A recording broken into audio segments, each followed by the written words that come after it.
নিয়ামত করেছে ওই নিয়ামতের চর্চা করো, ওই নিয়ামত পে আল্লাহ শুকরিয়া আনন্দ করো।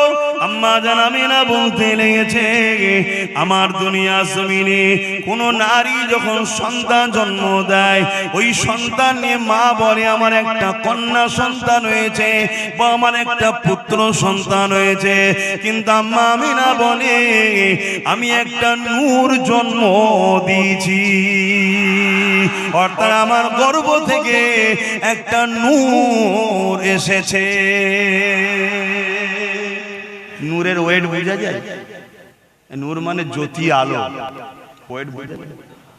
তাহলে আমাদের মায়েরা কি বলেছে, আমি যখন হয়েছিলাম আমার মা বলেছে আমার পুত্র সন্তান হয়েছে, তারপর আমার বোন যখন হলো আমার মা বলেছে আমার কন্যা সন্তান হয়েছে। আপনাদেরও বলে, কিন্তু আম্মা আমেনা বলছেন আমার গর্ভ থেকে একটা নূর দুনিয়া এসেছে। জোরে বলুন সুবহানাল্লাহ।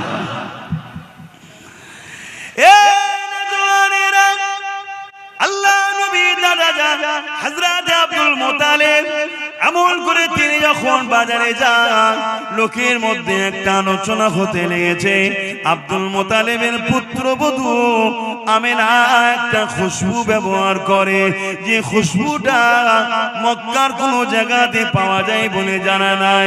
কোথা থেকে খুশবু পেল? এত সুন্দর খুশবু, এবং বিধবা নারীদের খুশবু বাঁকাটা তৎকালীন সময়ে তো এবং এখনো মানুষটি ভালো নজরে নেয় না। তাই রাসূলুল্লাহ দাদা সরদার ছিলেন, লিডার ছিলেন, নেতা ছিলেন মক্কার। এই তিনার কানে যখন এই কথাটা পড়েছে, তিনি তিনার স্ত্রী অর্থাৎ রাসূলুল্লাহর দাদি জানের কাছে আলোচনা করতে লেগেছে, আহারে আব্দুল্লাহর পুত্রবধূ, আব্দুল্লাহর পরিবার, আমাদের বাচ্চা আব্দুল্লাহ ইন্তেকাল হয়ে গেছে, স্বামীহারা ওই বেটিটা বড় কষ্টের মধ্যে রয়েছে, কিন্তু বাজারে একটা কথা শুনতে লেগেছে, সে নাকি একটা খুশবু ব্যবহার করে, যে খুশবুটা নাকি অন্য কোনো জায়গায় পাওয়া যায় বলে কেউ জানে না। এই কথাটা শোনার সাথে সাথে রাসূল পাক সাল্লাল্লাহু আলাইহি ওয়াসাল্লাম দাদি জান বলতে লেগেছে, আমিও অবাক হয়ে যাই, কিন্তু স্বামী হারা, তাই বেশি কিছু বলতে চাই না, যদি মনে দুঃখ পেয়ে যায়। যখন আমেনা গোসলখানা থেকে বাইর হয়, আমি যখন হাম্মামখানাতে প্রবেশ করে, আমি মনে হয় যেন আতরের কোনো ফ্যাক্টরিতে প্রবেশ করলাম। রাসূলুল্লাহ দাদা, রাসূলুল্লাহ দাদি জানকে বললেন চলে তেনাকে ডাকা যাক, জিজ্ঞাসা করে, কেন আমি একটা সরদার আলোচনা চতুর্দিকে হতে লেগেছে, একটু আলোচনা করা যাক। আম্মা জান হযরত আমিনা হুজুরকে ডাকা হলো, দেখে জিজ্ঞাসা করা হয়, মারে এই আতরটা তুমি কোথা থেকে পেয়েছো মা, যেটা ব্যবহার করো? ওই সময় আম্মা জান আমিনা মুখে থুতুখানা জমিনের উপরে ফেললে, ফেলার সাথে সাথে আতর যেমন ঢেলে দিলে খুশবু বাইর হয়, তার থেকেও বেশি খুশবু বাইর হতে লেগেছে। ওই সময় আম্মা আমিনা বলতে লেগেছেন, আব্বা আম্মা এই আতর আমি ব্যবহার করি না, এই খুশবু আমার নয়, গর্ভে যিনি আছে তিনা।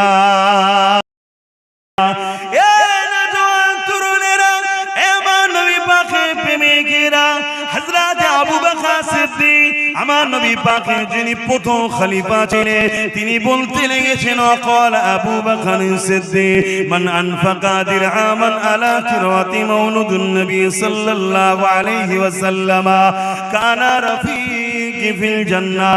যারা আমার রাসূলুল্লাহর মিলাদ মাহফিল হবে, ওই মাহফিলে কেউ যদি 1 দিরহাম দান করে, আমি আবু বকর জানিয়ে দিলাম তারা জান্নাতি আমার বন্ধু হবে। সাহারা হয়ে নূর নবী রাহমাতাল লিল আলামিন হয়ে উপস্থিত হয়েছিলেন। জোরে বলুন সুবহানাল্লাহ। আইয়ামে জাহিলিয়া ঈসা আলাইহিস সালাম চলে যাওয়ার পর কম বেশি 500 550 বছর কেটে যাবার পর এই পৃথিবীর ভৌগোলিক পরিস্থিতি এমন হয়েছিল যেখানে মানুষ মানুষের প্রভু হয়ে গিয়েছিল।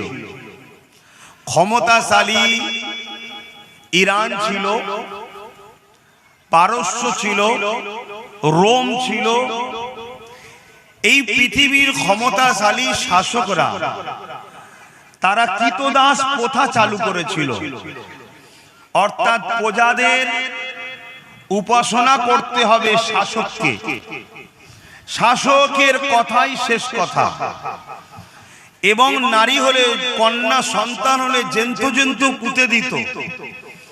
ছেলের হাত থেকে তার মা নিজের ইজ্জত বাঁচাতে পারত না, কন্যা তার ইজ্জত বাপের হাত থেকে বাঁচাতে পারত না।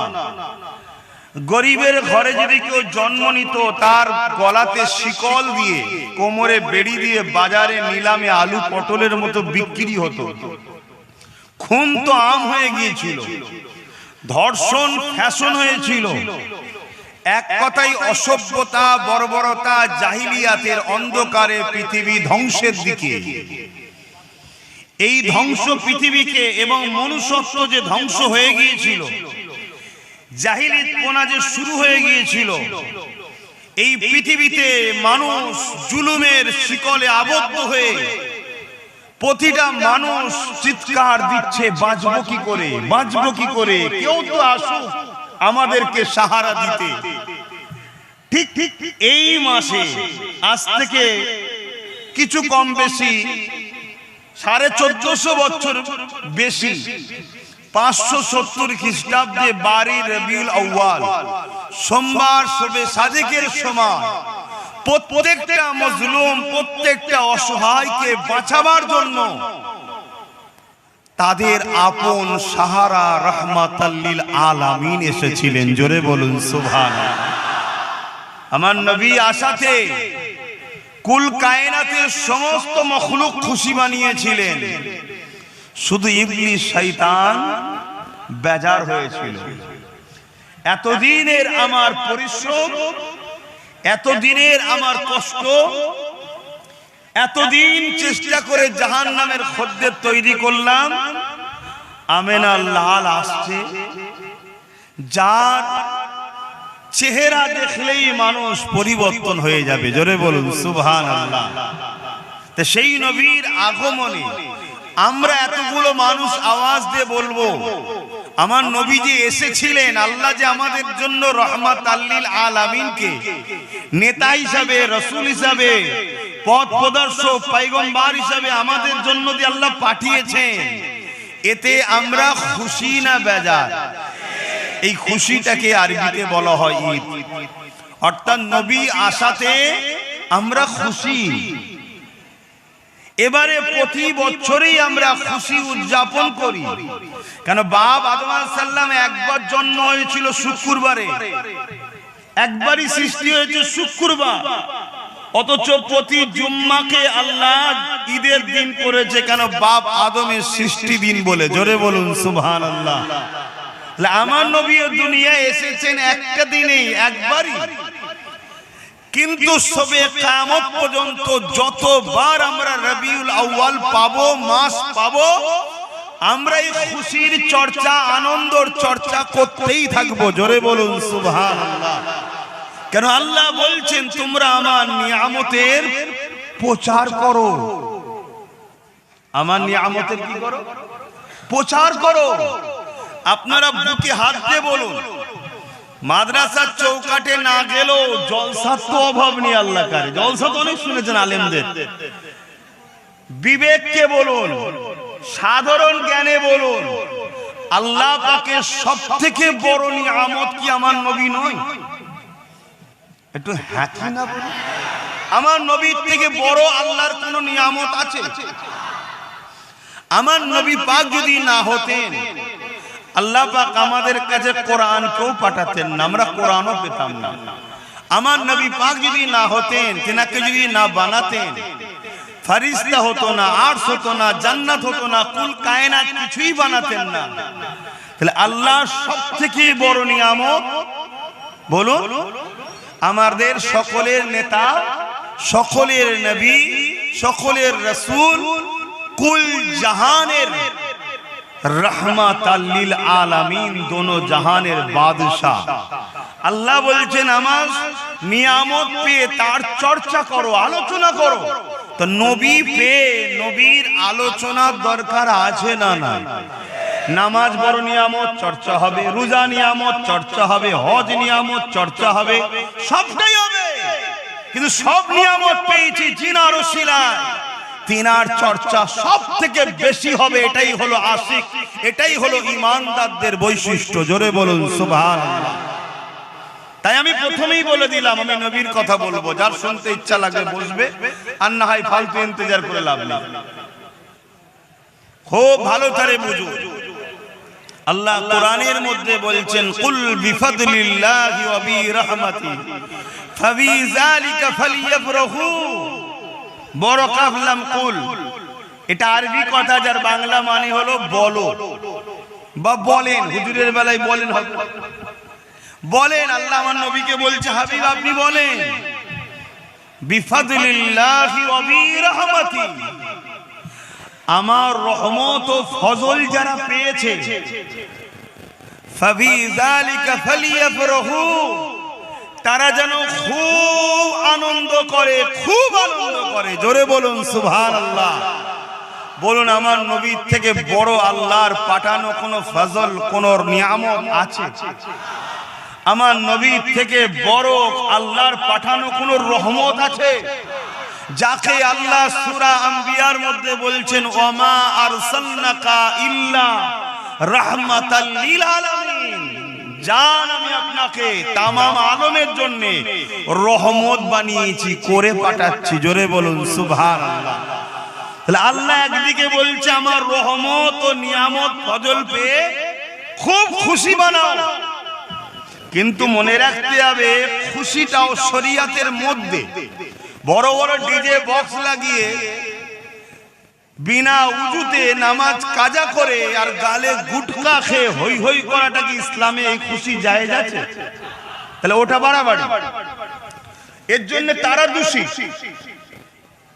কিন্তু যদি কেউ প্রতি সোমবার দিন রোজা রাখে, এই খুশিটা ভালো না খারাপ? আল্লাহ নবী সোমবার দিন রোজা রাখতেন। আমার নবী পাক সাল্লাল্লাহু আলাইহি সাল্লামের ওই সাহাবীকে নবী বললেন, তুমি সোমবার দিন রোজা রাখবে। হুজুর কারণ কি? আল্লাহ নবী বললেন, সোমবারে আমার মিলাদ হয়েছে, অর্থাৎ আগমন করেছি। জোরে বলুন সুবহানাল্লাহ। খুব ভালো করে শুনবেন, কেন আজ এই মিলাদের মাহফিল আমরা যে বানাচ্ছি, এতে আমাদের সমাজে আমাদেরই এক শ্রেণীর ভাই তারা বড় বিরোধী করছেন। এটা বড় দুর্ভাগ্য। বিরোধী করাটা কখনো নবীর উম্মতদের পরিচয় হতে পারে না। আর একটু খুলে বলি, মিলাদের মাহফিল বলা হয় ওই মাহফিলকে যে মাহফিলে নবী পাক সাল্লাল্লাহু আলাইহি সাল্লামের আগমন ও শিশুবেলার আলোচনাগুলো হয়, ওই মাহফিলকে মিলাদের মাহফিল বলা হয়। জোরে বলুন সুবহানাল্লাহ। যে মাহফিলে নবীর মেরাজ নিয়ে আলোচনা হয়, মেরাজের মাহফিল বলে। যে মাহফিলে নবীর সিরাত নিয়ে আলোচনা হয়, সিরাতুন নবীর মাহফিল বলে। যে মাহফিলে নবীর হুলিয়া জিসম মুবারক নিয়ে আলোচনা হয়, সেই মাহফিলকে নূর মুবারকের আলোচনা হয়, সেই মাহফিলকে নূরিয়াতের আলোচনার মাহফিল বলা হয়। ঠিক তেমনি যে মাহফিলে নবী পাকের ছোটবেলার আলোচনা হয়, ওই মাহফিলকে কি মাহফিল বলা হয়? একটু বলবেন না মুখ খুলে? বলুন বলুন। যে মাহফিলে নবীর আগমন ও শিশুবেলার আলোচনা হয়, ওই মাহফিলকে কি মাহফিল বলা হয়? মিলাদের মাহফিল। বলুন আরো জোরে, মিলাদের মাহফিল। কিন্তু আমরা একটু বলেছি কি ঈদে মিলাদুন নবী। কেন? এই আলোচনা যারাই শোনে তারাই বড় খুশি ও আনন্দিত হয়। জোরে বলুন সুবহানাল্লাহ। এবারে আসেন এই মাহফিল কি শরিয়াতে সাহাবা হুজুররা কি নবী পাকের আলোচনার মাহফিল করেছে কি জানা দরকার রয়েছে। আর একটুখানি এখানে আলোচনা করে নি। আমার নবী পাক সাল্লাল্লাহু আলাইহি ওয়াসাল্লাম নবুয়াতের ঘোষণার পর নবী আমার নিজে দুম্বা জবাই করে খানা করিয়ে নবী নিজের মিলাদের খানা সাহাবাদের খাইয়েছে। আরো জোরে বলুন সুবহান। এবারে তো আবার ঈদের দিনটা একসাথে দুটো ঈদ পড়েছে, 12ই রবিউল আউয়াল। দুটো ঈদ একদিনেই দুটো ঈদ হবে। 12ই রবিউল আউয়াল কি বার পড়েছে বলুন? আরে কথা বলে না কেন? তো শুক্রবারটা ঈদের দিন, কেন বাপ আদম আলাইহিস সালামের আগমন বা জন্মের দিন, আর 12ই রবিউল আউয়াল ওই দিন। তাহলে একসাথে দুটো ঈদের দিন পড়েছে, জোরে বলুন সুবহানাল্লাহ। হ্যাঁ, তাহলে আল্লাহর নবী প্রতি সোমবারে রোজা রাখতেন কেন? নিজে আগমন করেছে। দ্বিতীয়, নবী নিজে দুম্বা জবাই করে খানা করে সাহাবাদের খাইয়েছেন কেন? নিজের মিলাদের খানা খাওয়াচ্ছেন, জোরে বলুন সুবহানাল্লাহ। তাহলে আমরা যদি নবীর উম্মত হই, এই আদর্শ এই সুন্নাহকে আমাদেরও তো জিন্দা রাখতে হবে, এই কালচার তো আমাদের মধ্যে রাখতে হবে। আরেকটু আগিয়ে চলেন, আমার নবী পাক সাল্লাল্লাহু আলাইহি ওয়াসাল্লামের একজন সাহাবী এবং নবী পাক সাল্লাল্লাহু আলাইহি ওয়াসাল্লামের চাচা জান হন হযরত আব্বাস রাদিয়াল্লাহু তাআলা আন। তিনি নিজের এলাকার মানুষকে এক জায়গায় জড়ো করেছেন। জড়ো করে হুজুর নিজে ওয়াজ করছেন। ওয়াজ মানে ভালো কথার উপদেশ দেওয়া। মোবাইল বন্ধ রাখো, অডিও করো। ভালো কথার উপদেশ দেওয়া, আলোচনা করছেন কি? আমার নবী পাকের ছোটবেলার কথা। যেমন আমরা আলোচনা করে থাকি, রাত আল্লাহ পাকের কাছে আরজু করেছে, আল্লাহ আপনার হাবিবকে রাতের ভাগে পাঠান। দিন আল্লাহ পাকের কাছে আরজু করেছে, ও রব্বি আল্লাহ আপনার হাবিবকে দিনের ভাগে পাঠান। আল্লাহ পাক উভয়ের মনের বাসনাকে কবুল করে রাতের কিছু অংশ, দিনের কিছু অংশ শবে সাদেকের সময় আমার নবীকে পাঠিয়েছিলেন। আমরা আলোচনা করে থাকি, আম্মা জান আমিনা হুজুর বলেছে, আমার নবী পাক সাল্লাল্লাহু আলাইহি ওয়াসাল্লাম আমার গর্ভে রয়েছে। অন্যান্য নারীদের গর্ভে সন্তান থাকলে আস্তে আস্তে মায়েদের পেটটা বড় হয়, কিন্তু আমি আমিনা, আমার মুহাম্মদ রাসূল আমার গর্ভে ছিল। কোনো দিনের জন্য আমি বুঝতেও পারি না, ব্যথাও হয় না, পেটও বড় হয় না। এক কথায় আমার নবী পাক সাল্লাল্লাহু আলাইহি ওয়াসাল্লামের শিশুবেলার কথা আল্লাহ নবী চাচা যান হযরত আব্বাস রাদিয়াল্লাহু তাআলা তিনি আলোচনা করতেছিলেন। আল্লাহ নবী ওই পাশ দিয়ে যেতেছিলেন, নবী পাককে দেখে সাহাবা হুজুররা উঠে দাঁড়িয়ে গিয়ে সালাম দিয়েছিলেন। আমরা বসে সালাম দিই না দাঁড়িয়ে? আল্লাহু আকবার। আমরা দাঁড়িয়ে সালাম দিই না বসে? কেন? সাহাবা হুজুররা দিয়েছেন তাই দিই। কিন্তু কেউ বসে সালাম দিলে তাদের সঙ্গে ঝগড়া করবেন না, কেন এটা মহব্বতের ব্যাপার, আদবের ব্যাপার। এখানে বাড়াবাড়ি জুলুম করা উচিত হবে না, কেন জুলুম করা আবার শরীয়তে নিষেধ আছে। তো সেই জায়গাতে আমার নবী পাক সাল্লাল্লাহু আলাইহি ওয়াসাল্লাম যখন উপস্থিত হলেন, সাহাবা হুজুররা বললেন, হুজুর, বিশেষ করে নবী পাকের চাচা যান হযরত আব্বাস রাদিয়াল্লাহু তাআলা আন তিনি বলছেন, হুজুর আমরা আপনার শিশুবেলার অর্থাৎ মিলাদ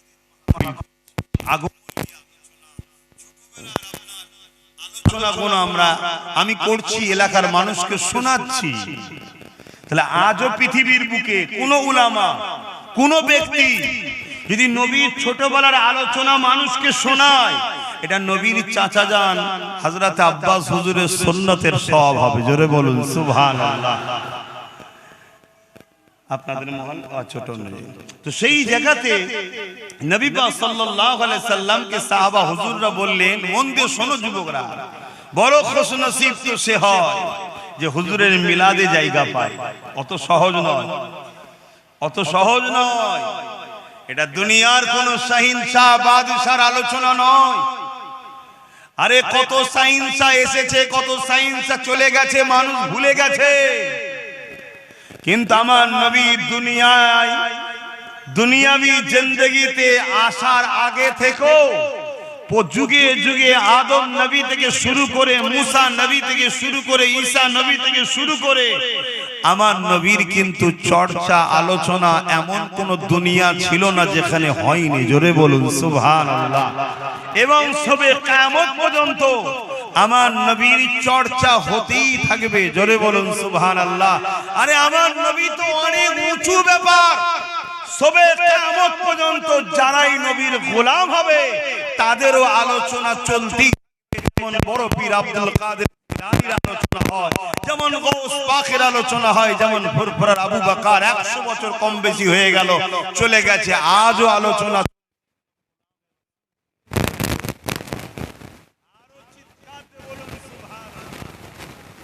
কত বড় বড় ভিআইপি দুনিয়াদার, খেলোয়াড় বলুন, গায়ক বলুন, নায়ক বলুন, সব চলে যাবার পর ভুলে যাইল। চলে যাওয়া তো দূরের কথা, একটু বয়স হয়ে গেলেই মানুষ ভুলে যায়। খেলতে ভালো না পারলে ফ্যান ফলোয়ার।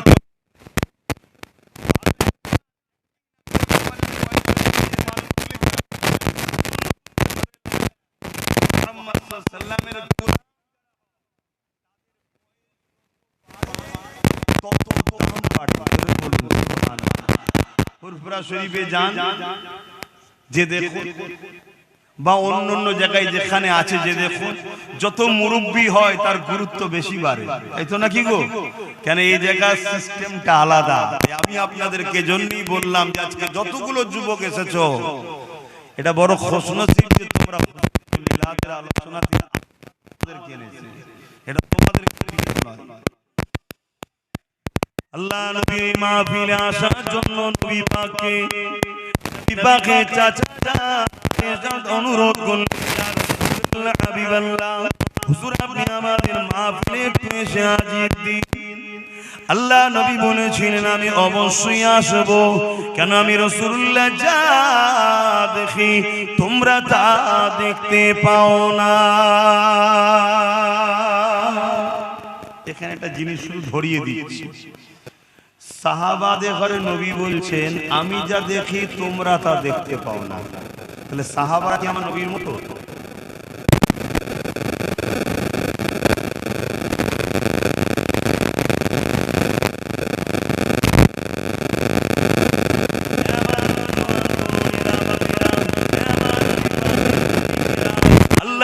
সাহাবাদিওকে বলতে লাগলেন তোমরা শুধু মজলিসে উপস্থিত হয়েছো তা নয়, আমি রাসূলুল্লাহকে আল্লাহ পাক দেখাতে লেগেছে তোমাদের এই মজলিসে অগণিত আল্লাহর রহমতের ফেরেশতা আসা শুরু করে দিয়েছে।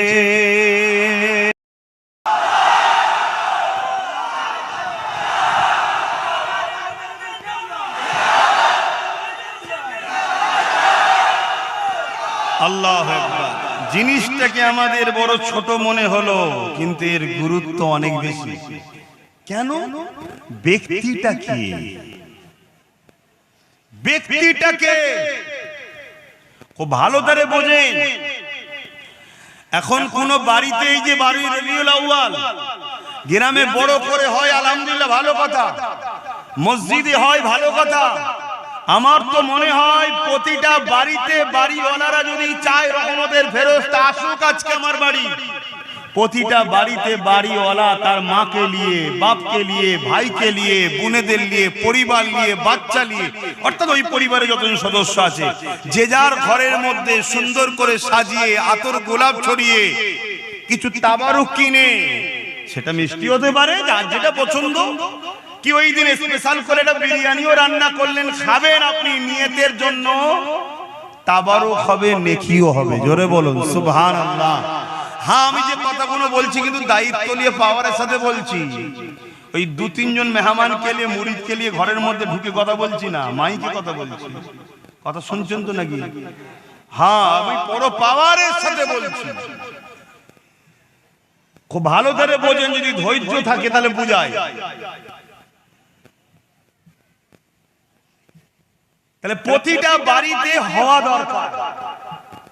কিছু লাইট লাগালেন ওই দিনটা স্পেশাল করে, প্রতি বছরে বাচ্চা কোনো বড় হচ্ছে, আব্বা এই দিনটাই শুধু লাইট লাগাও, অন্য দিন লাগাও না কেন? বাপ বলে বাবা এই দিনে আমাদের নবী এসেছিল। বাচ্চা জানছে, বাচ্চাকে জানানো হচ্ছে সেই ওল্ড মডেল নিয়ে চললে হবে। সবকিছুকে তোমাকে মাইন্ডে আনতে হবে। তোমার লক্ষ্য দেখা দরকার যেমন করে হোক আমার বাচ্চার দিলে হুজুরের প্রেমটাকে ভরবো, এটা হচ্ছে আমার ডিউটি। আল্লাহ নবী বলেছেন প্রত্যেকটা বাপ মাকে তিনটে শিক্ষা সন্তানকে দিতেই হবে, না কিয়ামত দিন ধরা পড়বে। নাম্বার 1 নবীর প্রেম ও আদব, নাম্বার 2 আহলে রাসূলদের প্রেম ও আদব, নাম্বার 3 কোরআনের শিক্ষা। এখন কারো মাথায় যদি ঢুকে যায় যে 3 নম্বরে কোরআন বললেন কেন? ভাই আমি বলার কে? আমার নবী বলেছে। নবীর থেকে যদি আপনি বেশি পণ্ডিত হন তাহলে সমালোচনা করুন, জবাব দিবার জায়গায় জবাব দেবেন। তাহলে নাম্বার 1 নবীর প্রেম ও আদব, এই শিক্ষা বাচ্চাদের অন্তরে বাপকে দিতেই হবে। তাহলে আপনি ঘর থেকে সাজালেন, কিছু ওই লাইট করলেন, কিছু চুমকি লাইট বেরিয়েছে লাগালেন, যে যার বাড়িতে করলেন, পুরো গ্রাম সেজে উঠলো, বাচ্চা বাচ্চা ছেলেরা ঘুরছে, কি ব্যাপার আজকে কি হয়েছে? প্রতি বছরে হচ্ছে। ওর ব্রেনে ঢুকছে এই দিনটা আমার হুজুরের আগমনের দিন, এই দিনটা আমার হুজুর এসেছিল, যার জন্য ইনসাফ পেয়েছি, যার জন্য ইনসানিয়ত পেয়েছি, যার জন্য আমি মানুষ হয়েছি, যার জন্য দুপায়ে পশু ছিল সেই পশুদের থেকে আমরা মানুষত্ব পেয়েছি, যার জন্য ইনসাফ হয়েছে, যার জন্য ন্যায় প্রতিষ্ঠিত হয়েছে, যার জন্য নিজের স্রষ্টা আল্লাহকে সিজদা করি, গায়রুল্লাহকে করিনি, যার জন্য আল্লাহ পেয়েছি, তিনি এই দিনে এসেছিলেন। জোরে বলুন সুবহানাল্লাহ। এই মেসেজ আমাদের নতুন প্রজন্ম বাচ্চাদের হৃদয়ে ঢুকানো দরকার আছে না? তো জলসা তো হবে, সারা বছর হচ্ছে, সারা বছর নবীর ছোটবেলার আলোচনা হবে, সিরাতুন নবী হবে, মেরাজুন নবী হবে, নূরুন নবী হবে, সাফাতুন নবী হবে, হায়াতুন, সব আলোচনাই হবে। আপনার বাড়িটাতে হচ্ছে কবে? আপনার বাড়িতে আপনি কবে করবেন? আপনার মুখে দাঁড়িয়ে এই প্যান্ট শার্ট পরেন, ওই দিনে আপনি মাথায় টুপিতে পায়জামা পাঞ্জাবি যা আছে আপনি পরে বসুন না, আপনার লেবাসটা খারাপ। কিন্তু এমন একটা হাস্তির আলোচনা শুরু করেছে, হতে পারে আপনার বাড়ির মেসেজ ফারিস্তার মাধ্যমে যেতে যেতে যেতে যেতে একদিন নিগায়ে কারাম হবে, পর্দা উঠে যাবে, আপনি দিদার পাবেন, জান্নাতি হয়ে যাবেন। জোরে বলুন সুবহানাল্লাহ, আরো চিৎকার দিয়ে বলুন সুবহানাল্লাহ, সকলে বলুন নারে তাকবীর, হাত তুলে বলুন লব্বাইক, আপনারা বলুন ইয়া রাসূলুল্লাহ লব্বাইক লব্বাইক।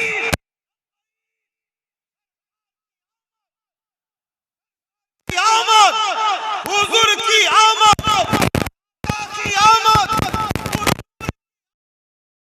তবে নবী না করে যদি মুহাম্মদ রাসূলের উম্মত করতেন আরো খুশি হতাম। জোরে বলুন সুবহানাল্লাহ। সেই নবীর উম্মত করেছেন। আহা, আর শরিয়াতে কোনো নিষেধ নাই, তবে মনে রাখবেন আল্লাহ নবী যে কোনো হারাম করার দিয়ে দিয়েছে, ওই হারাম যুক্ত কোনো কাজ যেন জড়িয়ে না যায়। হারাম খাদ্য খেয়ে আনন্দ করাকে শরিয়াতে ইজাজত দেয় না।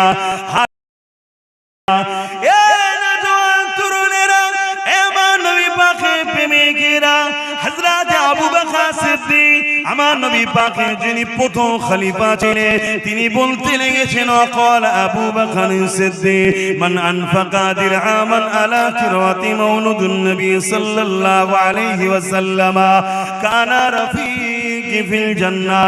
যারা আমার রাসূলুল্লাহর মিলাদ মাহফিল হবে, ওই মাহফিলে কেউ যদি 1 দিরহাম দান করে, আমি আবু বকর জানিয়ে দিলাম তারা জান্নাতি আমার বন্ধু হবে। আরো জোরে বলুন সুবহান। তাহলে হুজুরের মিলাদের আলোচনা দরকার আছে, অর্থাৎ আগমন কিভাবে হয়েছে, ছোটবেলায় কি করেছে, কি কি মুজিজা ঘটেছে, অলৌকিক কথা, এগুলো শুনলে আমাদের মধ্যে খুশি হয় না দুঃখ হয়? এটাকেই বলা হয় ঈদ। আসলে একটু আলোচনা করি নাকি হুজুরের ছোটবেলার কথা। এবার দেখেন খুশি হন না খুশি হন না। আম্মা জান হযরতে আমেনা হুজুর বলছেন আমার গর্ভের সন্তান মুহাম্মদ রাসূল রয়েছেন। অন্যান্য নারীদের ইশারায় একটু ধরে নিতে হবে, মাসে একটা নাপাকি হয়, জান বুঝতে পারছেন? কিন্তু আমি আমেনা দেখলাম আমার গর্ভে সন্তান আছে, কিন্তু কোনো মাসে ওই নাপাকিটা বন্ধ হয় না, হয়েই যায়। মেডিকেল বলছে মায়েদের মাসে যে রক্ত বাহির হয়, যদি ওটা বন্ধ না হয় তাহলে সন্তান থাকবে না। ওটা যদি চালু থাকে তার মানে সন্তান নাই বা মারা যাবে। কথা বুঝছেন তো নাকি? কিন্তু আম্মা আমেনা বলছেন আমার বাচ্চা গর্ভে আছে কিন্তু আমার বন্ধ হয়নি। কেন বন্ধ হয়? আমাদের নাভির সাথে মায়ের নাভির কানেকশন করে, ওই রক্তটা মুখ দিয়ে না খাইয়ে বাচ্চাকে নাভির সাথে মায়ের বাচ্চার পেটে যায়। কিন্তু আমার রাসূল সাল্লাল্লাহু আলাইহি সাল্লামের পেটে ওই রক্ত আল্লাহ দেয়নি। জোরে বলুন সুবহানাল্লাহ। কেন দেবে? আম্মা জান আমিনা বলেন আমার গর্ভে মুহাম্মদ রাসূল রয়েছেন। অন্যান্য নারীরা বলে সন্তানের একটা ভারী মা বুঝতে পারে। কি ভারী থাকে না? এ নবীর গোলামেরা, এ মা নবী পাকে দিবানারা, আল্লাহ মা নবীকে কি নিয়ামত করেছে ওই নিয়ামতের চর্চা করো, ওই নিয়ামত পে আল্লাহ শুকরিয়া আনন্দ করো। আম্মা জান আমিনা বলতে লেগেছে আমার দুনিয়া জমিনে কোন নারী যখন সন্তান জন্ম দেয় ওই সন্তান নিয়ে মা বলে আমার একটা কন্যা সন্তান হয়েছে বা আমার একটা পুত্র সন্তান হয়েছে, কিন্তু আম্মা আমিনা বলে আমি একটা নূর জন্ম দিয়েছি। অর্থাৎ আমার গর্ভ থেকে একটা নূর এসেছে। নূরের ওয়েট বোঝা যায়? নূর মানে জ্যোতি, আলো, ওয়েট বোঝা যায়? তাহলে আমাদের মায়েরা কি বলেছে? আমি যখন হয়েছিলাম আমার মা বলেছে আমার পুত্র সন্তান হয়েছে। তারপর আমার বোন যখন হলো আমার মা বলেছে আমার কন্যা সন্তান হয়েছে। আপনাদেরও বলে, কিন্তু আম্মা আমেনা বলছেন আমার গর্ভ থেকে একটা নূর দুনিয়া এসেছে। জোরে বলুন সুবহানাল্লাহ।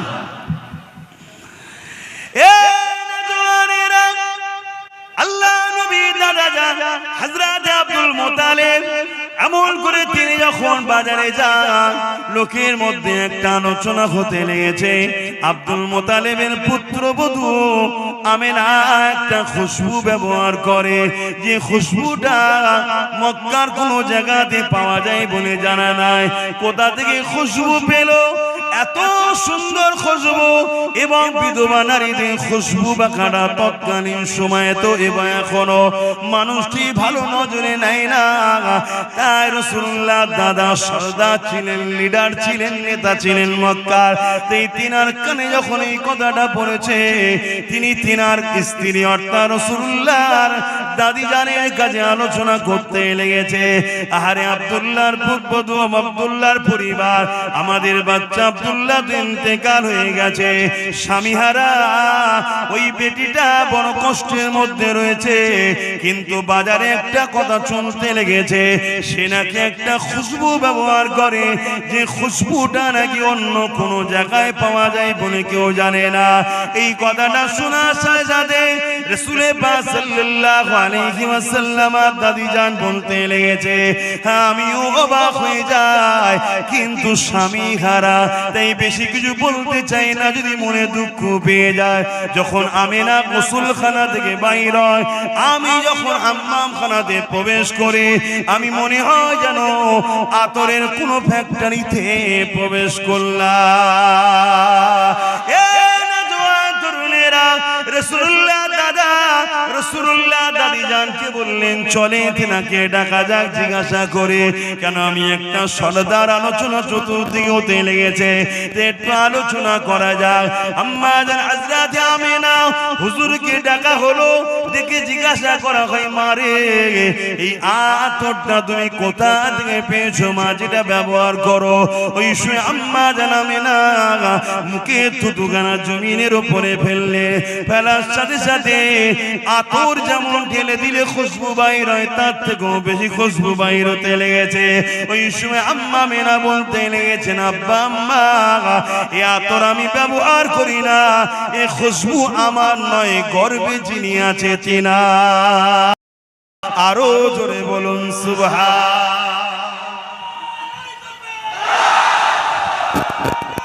আল্লাহ আস্তে আল্লাহ। আমি আবার একবার বলে দিচ্ছি, মাহফিলে আমার স্লোগান দেবে, রাস্তায় যা করেছো ঠিক আছে, মাহফিল আমার হুজুরের। আমি এমন কোনো কেউ হয়ে যায়নি যে আমার স্লোগান দিতে হবে। কিয়ামতের দিন আমার বড় ভয় লাগে, যদি হুজুর ধরে, কিরে তুই কত বড় ভিআইপি পেয়ে গেছিস, আমার স্লোগান দেবেন, এখানে হুজুরের স্লোগান দাও।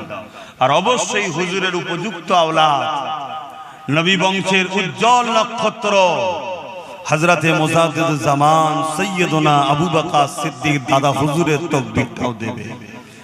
কেন? তিনার ওসিলায় এই পূর্ব ভারতের মানুষ দ্বীন ইসলামটা পেয়েছেন। জোরে বলুন সুবহানাল্লাহ। অতএব তিনার স্লোগানটাও দেবে। আমার তো এই রাস্তাই ঠিক আছে, কেন একেবারে বন্ধ করে দিলে অসুবিধা আছে, কেন জালিমদের একটু বুকে ব্যথা হওয়াও দরকার আছে, ওটা দেবে। এই যে ছেলেগুলো গেল, প্রচুর বাইক দেখি র্যালি করে নিয়ে আসলো, কথা বুঝে আসছে, কিন্তু ভয় লাগে আমার। এরা সব হালকা বয়সের ছেলে, পিকআপ তো জিনিস, কখন মাথা গরম হয়ে যায়, ঠিক আছে, এইটাই ভয় লাগে। তো যাক, আমি আলোচনার দিকে আবার যাচ্ছি। কিন্তু আপনারা বলুন, এই যে হুজুরের কথা কোনো শুনছেন, ছোটবেলার কথা, হুজুর পাক কের আম্মা জান বলছেন আমার গর্বে যে আছে সেই বাচ্চাটা হলো খুশবু, আমার নবী হলেন খুশবু। জোরে বলুন সুবহানাল্লাহ।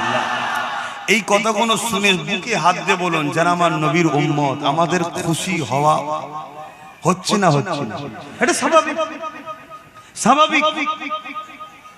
আহা, কেউ যদি কারো একটা বাচ্চার একটু প্রশংসা করে, কারো একটা বাচ্চার প্রশংসা করে যে তোমার বাচ্চার চোখটা সুন্দর, তোমার বাচ্চার হাতটা সুন্দর, ওই বাপ মা খুশি হবে না? হবে না? কিন্তু বাপ মা কি বাচ্চাটাকে তৈরি করেছে? তারপরও খুশি হচ্ছে, ঠিক না বেটি? তাহলে যিনি আমার রাসূলকে সুন্দর করেছেন এবং নিজে বলেছেন সবথেকে সুন্দর আমার হাবিব মুহাম্মদ সাল্লাল্লাহু আলাইহি ওয়াসাল্লাম, সেই নবীর যদি সুন্দর নিয়ে আলোচনা করা হয়, তাহলে আল্লাহ খুশি হবে না? হবে না? এখন তো বুঝতে হবে, এখন তো বুঝতে হবে। এই যে তাকবীর দিচ্ছে হুজুরের কথা শুনে, এটা তো আনন্দের বহিঃপ্রকাশ। খুশিতে তো আর গালি দিচ্ছে না, খুশিতে আল্লাহরই নাম নিচ্ছে যে আল্লাহু আকবার, অর্থাৎ আল্লাহ তিনি যিনি সবথেকে মহান, যিনি মুহাম্মদ সাল্লাল্লাহু আলাইহি ওয়াসাল্লামকে এত নিয়ামত আল্লাহ করেছেন। এগুলো বুঝতে হবে। এগুলোর বিরোধী কখনো উম্মতে মুহাম্মাদি ঈমানদাররা করতে পারে না। সূরাতে সকলে মুসলমান, ভেতরে যদি বুকস থাকে হুজুর সম্বন্ধে, তাহলে হুজুরের বিরোধী করতে পারে। তুমি আমার পছন্দ নাও হতে পারো, আমার বিরোধী থাকতেও পারো, কিন্তু আমার নবীর উম্মত হয়ে নবীর বিরোধী করো কি করে? আমার নবীর শান কত, আমার নবীর মাকাম কত। আমাদের সমাজে একটা কথা শোনা যায়, নবী নাকি 40 বছর পরে নবী হয়েছে, তার আগে নাকি নবী নয়, তার আগে কেউ জানতো না। বলুন নাউজুবিল্লাহ। আপনারা বলুন মুজিজা কাদের হয়? এই মুজিজা বুঝেন তো নাকি? মুজিজা হয় এজন্য যেটা সামনেওয়ালাকে অ্যাট্রাকশন আজিজ করার জন্য, অলৌকিক কিছু ঘটনা নবীদের দ্বারা ঘটলে মুজিজা বলা হয়, ওলিদের দ্বারা ঘটলে কারামত বলা হয়। কিন্তু ঘটাই কে? ক্ষমতা কার? আল্লাহ। কিন্তু নবীদের দ্বারা যেটা হয় সেটাকে কি বলা হয়? মুজিজা। আর ওলিদের দ্বারা যেটা হয় কারামত। কিন্তু মূল ঘটাবার মালিক কে? আল্লাহ। তাহলে সর্বশক্তিমান কে? তাহলে আমার নবী পাক সাল্লাল্লাহু আলাইহি সাল্লামের সিনা চাক হয়েছিল 40 বছরের আগে না পরে? তাহলে নবীর ওটা মুজিজা নয়? তাহলে নবী তখন নবী ছিলেন না ছিলেন না? তা নবীর আলোচনা শুনবেন না উম্মত? আর একটু আগিয়ে চলেন, আম্মা জানাবে না বলতে লেগেছে, আমার বাচ্চা তুমি জমিনে আসার সময় হয়ে গেছে। আমি আমিনা ঘরের মধ্যে একা রয়েছে, হযরতে আব্দুল্লাহর এই ঝুপড়ি কুটরি ঘর।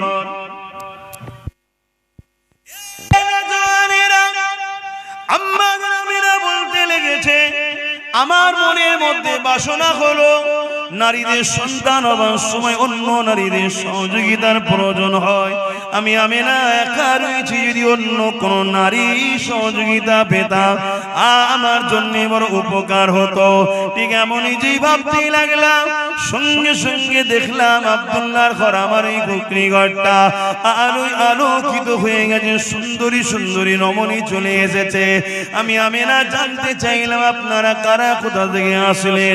ওই নারীরা বলতে লাগলো, আমেনা আল্লাহ দোস্ত আসবে মেহমানদারি আপনার খেদমত করার জন্য, আল্লাহ আমাদেরকে পাঠিয়েছে, আমরা হলাম জান্নাতের হুর। এই যে আলোচনাগুলো ছোটবেলার যেখানে হয়, ওই মাহফিলকে কি বলা হয়? আবার একবার বলবেন তো, মনে থাকবে তো নাকি? তাহলে মিলাদুন নবী বা ঈদে মাউলুদুন নবী বা ঈদে মিলাদুন নবী শুনলে ঘাবড়ে যাবেন না, এগুলোকে মাথায় নেন যাতে স্মৃতিতে থাকে, তাই বারবার জিজ্ঞেস করছি। বিরক্ত হচ্ছেন নাকি?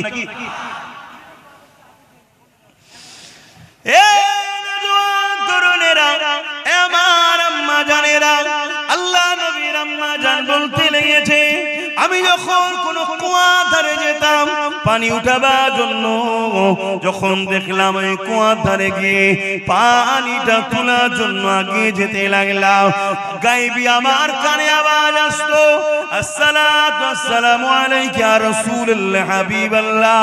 আমি বড় চমকে যেতাম, প্রথম এই আওয়াজ কোথা থেকে আসছে, কি ব্যাপার, কোথা থেকে আসছে, আমি ঘাবড়ে যেতাম। আমি যখন কুয়ার দিকে খেয়াল করে দেখতাম, খেয়াল করতাম, কুয়ার পানির ভেতর থেকে এই সালামের আওয়াজ আসতে লেগেছে। এই যুবকেরা, তরুণেরা, আল্লাহ নবীর আম্মা জান বলতে লেগেছে, আমি যখন রাস্তা দিয়ে যেতাম পাথর আমাকে সালাম দিত, কিন্তু এই বলে আসসালামু আলাইকা ইয়া রাসূলুল্লাহ, আমি অবাক হয়ে যেতাম, গাছ সালাম দিত। আর নবী পাকের হাদিস পাকের মধ্যে রয়েছে, আল্লাহ নবী সাহাবারা বলতে লেগেছে, আমি রাসূলুল্লাহর সঙ্গে যখন আমরা সফরে যেতাম, প্রতিটা গাছ পাথর এমন করে পাহাড় পর্যন্ত আমার নবীকে সালাম দিতে থাকতো। এই যুবকেরা, তরুণেরা, আম্মা জান আমেনা পানির কি করে তুলবে চিন্তা করতে লেগেছে।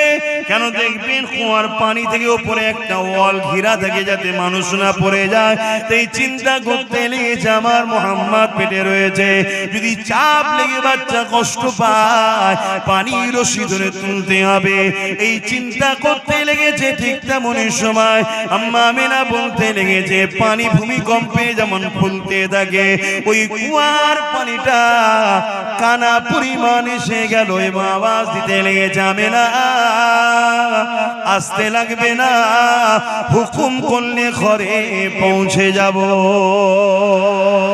আরো জোরে বলুন সুবহান।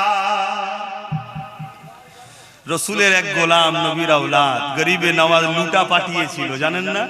আনা সাগরের পানি লুটার মধ্যে ছিল না, ছিল না। তিনার গোলাম খুব যদি পাওয়ার এই হয়, তাহলে নবীর জিনার গর্বে আছে সেই মা যদি বলে, মুহাম্মদ রসুলের খাতিরে আসো, আসবে না পানি? আমার নবী যখন কোনো গাছকে ডাকতেন, একটু অন্যদিকে যাচ্ছে, সিরাফলি একটা কথা বলছি। এক সময় এক গায়ের মুসলমান, অমুসলিম, আমার নবী সাল্লাল্লাহু আলাইহি ওয়াসাল্লামকে পরীক্ষা নিতে এসেছে। শুনছেন তো সবাই? আল্লাহ নবী বললেন, ওই যে দূরের গাছটা দেখছো, ওই গাছটাকে যে বলো মুহাম্মদ সাল্লাল্লাহু আলাইহি ওয়াসাল্লাম তোমায় ডাকছে। তো ও গিয়ে বলছে মুহাম্মদ সাল্লাল্লাহু আলাইহি ওয়াসাল্লাম তোমাকে ডাকছে। লোকটা অবাক হয়ে দেখতে লেগেছে, জমিন ফেটে গেল, মানে ফাটতে ফাটতে যেমন মানুষ খুঁড়ে খুঁড়ে চওড়া করে না, ওভাবে জড় সমেত, শেকড় সমেত এভাবে জমিন চিরে চিরে চিরে চিরে এই গাছটা আমার নবীর কদমে এসে সালাম দিতে লেগেছে। জোরে বলুন সুবহানাল্লাহ। খুব ভালো করে কথাটা শুনবেন। হুজুর ডাকবে, গাছ আসবে, এটা আশ্চর্যের বিষয় তো নয়, এটা তো নরমাল বিষয়। গাছকে তো আসতেই হবে, গাছটা হুজুরের গোলাম। কিন্তু গাছটাকে গিয়ে খবরটা কে দিলে? একজন অমুসলিম। সে বলছে হুজুর ডাকছে, চল। যদি তার কথা তো গাছটা চলে আসতে পারে, হুজুরের কথায় হুজুরের আম্মা যদি বলতো আয়, আসতো না? এগুলো আমাদেরকে বুঝতে হবে, এগুলো আমাদের মধ্যে ঢুকাতে হবে। কি অসুবিধা হচ্ছে নাকি? আর না মনে হচ্ছে যে ঠিক আছে সবই বুঝলাম, এগুলো শুনে কি করব, দুটো নামাজের কথা বললে হয়। যাদের দিলে হুজুরের এই আদব ভালোবাসা মহব্বতের আলোচনা শোনার ধৈর্য নেই, তারা নামাজ পড়েই কি করবে? তারা নামাজটা পড়েই কি করবে? মাত্র মাথায় ঢুকছে না। কথাটা কি খারাপ হয়ে গেল নাকি? আল্লাহ নবী বলছেন এবং কোরআনেও আল্লাহ বলছেন নামাজ পড়েও জাহান্নামে যাবে, নামাজ পড়েও জাহান্নামে যাবে। ওই নামাজ পড়ে কিছু লাভ আছে? কারা? যাদের মধ্যে ঈমান নাই। আর ঈমানটা কি তাহলে? নামাজ পড়েও যদি জাহান্নামে যেতে হয় তাহলে নামাজটা তো ঈমান নয়। ঈমানটা কি? ঈমানটা হলো হুজুরের মহব্বত ও আদব। জোরে বলুন সুবহানাল্লাহ। এটা ঈমানের মূল। এটা গাছের মূল হয় না, ঈমানের মূল। এবারে ঈমানের মূলের অনেক শাখা পোশাখা ডাল টাল আছে, অনেক কিছু আছে, কিন্তু মূলটা হলো হুজুরের প্রেম ও আদব। জোরে বলুন সুবহানাল্লাহ। এগুলো বোঝেন কেন? আজ আমাদের মধ্যে সবই আছে। মসজিদ বেড়েছে না কমেছে? টুপি বিক্রি বেড়েছে না কমেছে? বোরখা বিক্রি বেড়েছে না কমেছে? মাদ্রাসা বেড়েছে না কমেছে? তো সবই তো বেড়েছে, তা মার খাচ্ছি কেন? মূল জায়গাতে ভাটা পড়ে গেছে। আমাদের প্রেমে কিন্তু ঘাটতি হয়েছে। কই বেলাল হুজুর? কই সিদ্দিক আকবরের মতো প্রেমিক? কই উসমান গানির মতো প্রেমিক? কই মাওলা আলী শেরে খোদার মতো প্রেমিক? কই বলুন। আরে খুব ঠান্ডা মাথায় শোনো যুবক, বাপ মা ভাই বোন, নামাজের আলোচনা দরকার, রোজার আলোচনা দরকার, হজের আলোচনা দরকার, দান খায়রাত আলোচনা, শরীয়তের সব আলোচনাই দরকার, কিন্তু সব আলোচনাটা 30%, হুজুরের আলোচনা 70% করতে হবে। কারণ এটা হলো মূল। এটা থাকলে ওইটা যদি অল্প হয়, অল্পতেও পার হওয়া যাবে। জোরে বলুন সুবহানাল্লাহ। আর এটা নেই, ওটা যদি 100% থাকে ও জাহান্নামে ঢুকবে আর বেরোবে না। আমি আরেকটু যদি আপনাদেরকে বলি, কেউ যদি আল্লাহর কাবায় তওয়াফ করতে গিয়ে কাবার হাজারে আসদে চুমু দিয়ে মুখ ঘষে, কাবার গিলাফ ধরে কেঁদে, এবং হাতিমের মধ্যে যেটা কাবারি অংশ দিয়ে ঘিরা আছে, না যাওয়া হলো, ক্যালেন্ডারের ছবি দেখেছেন তো, ওর মধ্যে সেজদায় পড়ে গিয়েও যদি মারা যায় আর তার দিলে যদি নবীর প্রেম আদব না থাকে, ও জাহান্নামে ঢুকবে, জীবনে বেরোবে না। আমি চ্যালেঞ্জের সাথে বলছি, আল্লাহর কোরআন এটা, দ্বীন এটা। কথা শুনছেন তো নাকি? আর অপর দিকে আরেকজন দুনিয়াবি জিন্দেগিতে ভুল ভ্রান্তি করে ফেলেছে, অন্যায় করে ফেলেছে, শরীয়তের কাজগুলোকে ঠিকভাবে পূর্ণাঙ্গভাবে পালন করার চেষ্টা করা হয়তো করতেও পারেনি। খুঁত অনেক আছে, ধরলে একবারও পার হবার লাইন নেই। কিন্তু হুজুরের কথা কোনো জায়গায় যদি হয়, রাস্তায় যাচ্ছে, অপরিচিত জায়গায় কেউ বলছে ইয়া রাসূলুল্লাহ বলে দাঁড়িয়ে সালাম দিচ্ছে, ও হাজারো ব্যস্ত থাকার পরও দাঁড়িয়ে গেছে, হুজুরকে সালাম দিয়ে যায়। এ দরদ, মহব্বত, চাহাত, প্রেম যাদের দিলে আছে, এই প্রেমের মাধ্যমে আল্লাহকে দুনিয়াতেও চাইলে পরিবর্তন করে দিতে পারে, আর যদি নাও হয় পরকালে নবীর শাফাআত পেয়ে ও জান্নাতের হকদার হবে। জোরে বলুন সুবহানাল্লাহ। হুজুর ছাড়া কোনো গতি নাই, ব্রেনে ঢুকিয়ে নাও, দিলে গেঁথে নাও। আর আজকে পুরো পৃথিবী জুড়ে একটাই ষড়যন্ত্র চলছে, আমার নবীর থেকে আমাদেরকে সরাবা। সে বক্তা সেজে, হুজুর সেজে, পীর সেজে, মুফতি সেজে, মৌলানা সেজে, হাজারো রকম সেজেছে। নামাজের বেলায় সুম্মা আলহামদুলিল্লাহ, রোজার বেলায় আলহামদুলিল্লাহ, হজের বেলায় আলহামদুলিল্লাহ, দাঁড়ির বেলায় আলহামদুলিল্লাহ, মেশকের বেলায় আলহামদুলিল্লাহ, দস্তকান বিছে খাওয়াতে আলহামদুলিল্লাহ, তাহাজ্জুদে আলহামদুলিল্লাহ, প্রতি বছর হজ করব আলহামদুলিল্লাহ, সব জায়গাতে পাওয়া যাচ্ছে। কিন্তু নবীর আদব, নবীর প্রেম, নবীকে যে উম্মতকে দেবে, এদের দিলে যে নবী ঢুকাবে, এদের সঙ্গে যে নবীর সম্পর্কটা দূরত্ব হয়েছে, জুড়বে, এই আলোচনা করতে চাইছে না। আরে সামান্য দুনিয়ায় যদি একটা কোন দলের লোককে নিয়ে আসেন, কোন দল, যে কোন দল হোক, সেই দলের লোক এসে দাঁড়িয়ে কি বলে? তার নেতার কথাই বলে তো নাকি? কথা বলে আমার নেতা এই করেছে, আমার নেতা এই করেছে, আমার নেতা এই ছিল, আমার নেতা ওই ছিল, বলে না বলে না কেন? যাতে সামনেওয়ালা সবাই আমার নেতার সঙ্গে জুড়ে যায়। তাহলে তুমি মোল্লা, তুমি মৌলী সাহেব, তুমি পীর সাহেব, তুমি পীরজাদা সাহেব, তোমার নেতাটা কে? যদি বলে আমার নেতা মুহাম্মদ রাসূল সাল্লাল্লাহু আলাইহি ওয়াসাল্লাম, তাহলে তোমারও তো উচিত সামনে যাকে পাবে তার সামনে তোমার নবীর আজমত শোনাও, তোমার নবীর শান শোনাও, তোমার নবীর মাকাম শোনাও, তোমার নবীকে আল্লাহ কত শান ওয়ালা করেছে বারবার বলো, তাহলে সামনে ওয়ালাগুলো তোমার নবীর প্রেমে পড়ে যাবে। জোরে বলুন সুবহানাল্লাহ। কি দরকার আছে? 52 জুম্মা নামাজ হচ্ছে মসজিদে, 52 জুম্মা মসজিদে নামাজ হচ্ছে। ব্যক্তিগত কোনো ইমামের উপর আমার রাগ নাই, ধরিয়ে দিবার স্বার্থে বলছি। কত কিছুর আলোচনা হয়, কিন্তু 52 জুম্মা একটা এমনও মসজিদ আছে, একটা জুম্মা তো আমার নবী যে শাফাত করতে পারবে, এই যে মাকাম নবীকে আল্লাহ দিয়েছে, আলোচনা করে না। আমার নবীকে আল্লাহ সর্বপ্রথম বানিয়েছে যখন কোনো কিছুই ছিল না। জিবরাইল আলাইহিস সালামকে একদিন আমার নবী জিজ্ঞেস করছে, জিবরাইল তোমার বয়স কত? জিবরাইল সাল্লাম বলছে, হুজুর আমার বয়স কত আমি তো এইভাবে বলতে পারবো না, তবে আমি কিছু নমুনা আপনাকে বলছি, আপনি দেখে নেন। কি? আমি যখন সৃষ্টি হয়েছি তখন না জমিন ছিল, না আসমান ছিল, না জান্নাত ছিল, কিছুই ছিল না। কোন জিবরাইল, ইসরাফিল, মিকাইল, আজরাইল কেউ ছিল না। আমি জিবরাইলকে যখন বানিয়েছে, আমি মাথা তুলেছি, আল্লাহ পাকের আরশ আজিমের নিচে একটা নূরের তারার ঝলক দেখলাম, যেটার এত সুন্দর ছিল, এত চমক ছিল। ওই প্রত্যেকটা মানুষ সুন্দরের দিওয়ানা হয় না, হয় না? এটা ফুলকে দেখার শখ করে না, করে না? কত রকম স্টাইলে ফটো, কেন? সৌন্দর্য। আরে একটা ফুলকে দেখে তুমি বলছো সৌন্দর্য? হ্যাঁ, যার জন্য কায়নাত হয়েছে তা তিনি কে? তিনার কথা ভাবো যুব সমাজ, তিনাকে প্রেম করো। কখনো কখনো রাত্রি নিরিবিলিতে একা বসে ফোনে হ্যালো হাই না করে একা একই হয়ে কখনো তিনার নদী মন সবুজ গম্বুজের দিকে খেয়াল করে দরুদ পড়ে বলো, হুজুর আমি বড় গুনাহগার, আপনার উম্মত, আমি আপনাকে ভালোবাসি, আপনি আমার জন্য দোয়া করেন, আমি যেন হিদায়াত হই। বলো,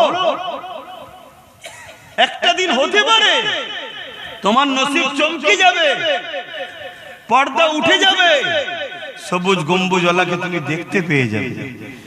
বললেন না সুবহানাল্লাহ? আর একবার যে আমার হুজুরকে দেখবে, সে 100% নিশ্চিন্তা, আল্লাহ থেকে জান্নাত যাওয়ার উপযুক্ত বানিয়ে নেবে। কেন? তার জন্য জাহান্নামের আগুন হারাম হয়ে যাবে। জোরে বলুন সুবহানাল্লাহ। এগুলো বোঝো আমার ভাইয়েরা। আজ আমাদের এই মুসিবত কেন? আমাদের মধ্যে হুজুরের প্রেম আদব কমে গেছে। কি হলো আবার? কথা বললাম না, কি যেন বলছিলাম?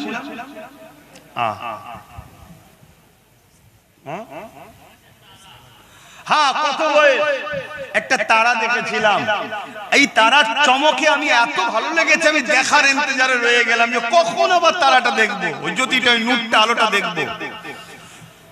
70,000 বছর কেটে গেল, তারপরে আবার একবার উদিত হলো। বলুন সুবহানাল্লাহ। আমি দ্বিতীয়বার দেখে আরো দিবানা হয়ে গেলাম, আবার দেখার ইন্তজারে, আবার 70,000 বছর পর আবার একবার দেখলাম, আরো দেখার বাসনা। তখন তো কোনো কাজ নাই আমার, শুধু দেখার দিবানা। এইভাবে আমি জিবরাইল 72,000 বার তারাটাকে দেখেছি। জোরে বলুন সুবহানাল্লাহ। আল্লাহর নবী কি বললেন?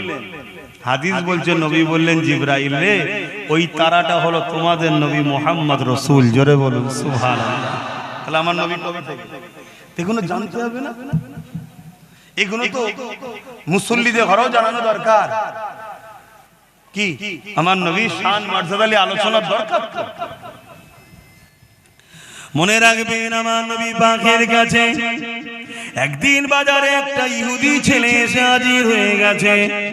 মন দিয়ে শুনেন, একটু অন্য সাইডে চলে গেলাম, আবার ফিরে আসবো মিলাদের দিকে সময় যদি থাকে। কেননা যুব সমাজ সামনে বেশি রয়েছে, 100-র মধ্যে 95টা যুবক। তরুণেরা লাইন যদি ঠিক জায়গায় কানেকশন থাকে, কারেন্ট যদি এখনো নাও আসে, মেনটা পড়ে আছে তো কি হয়েছে, তার যদি ঠিক কানেকশন থাকে, যখন মেন সেন্টার থেকে উঠানো হবে অবশ্যই আপনার হৃদয়ের বাতিটা জ্বলে যাবে। কিন্তু কানেকশন যদি বিচ্ছিন্ন থাকে, সব জায়গায় বাতি জ্বলবে, আপনার বাতি কিন্তু জ্বলবে না। তাই কানেকশন হুজুরের সঙ্গে ঠিক রাখেন। আজ হালকা বয়সে ভুল হয়ে যাচ্ছে, একটা দিন আপনার এই প্রেম আপনাকে হাজি বানাবে, নামাজি বানাবে, জাকিরিন বানাবে, তওবা কারি বানিয়ে আল্লাহ ওয়ালা করে কবরে নিয়ে যাবে।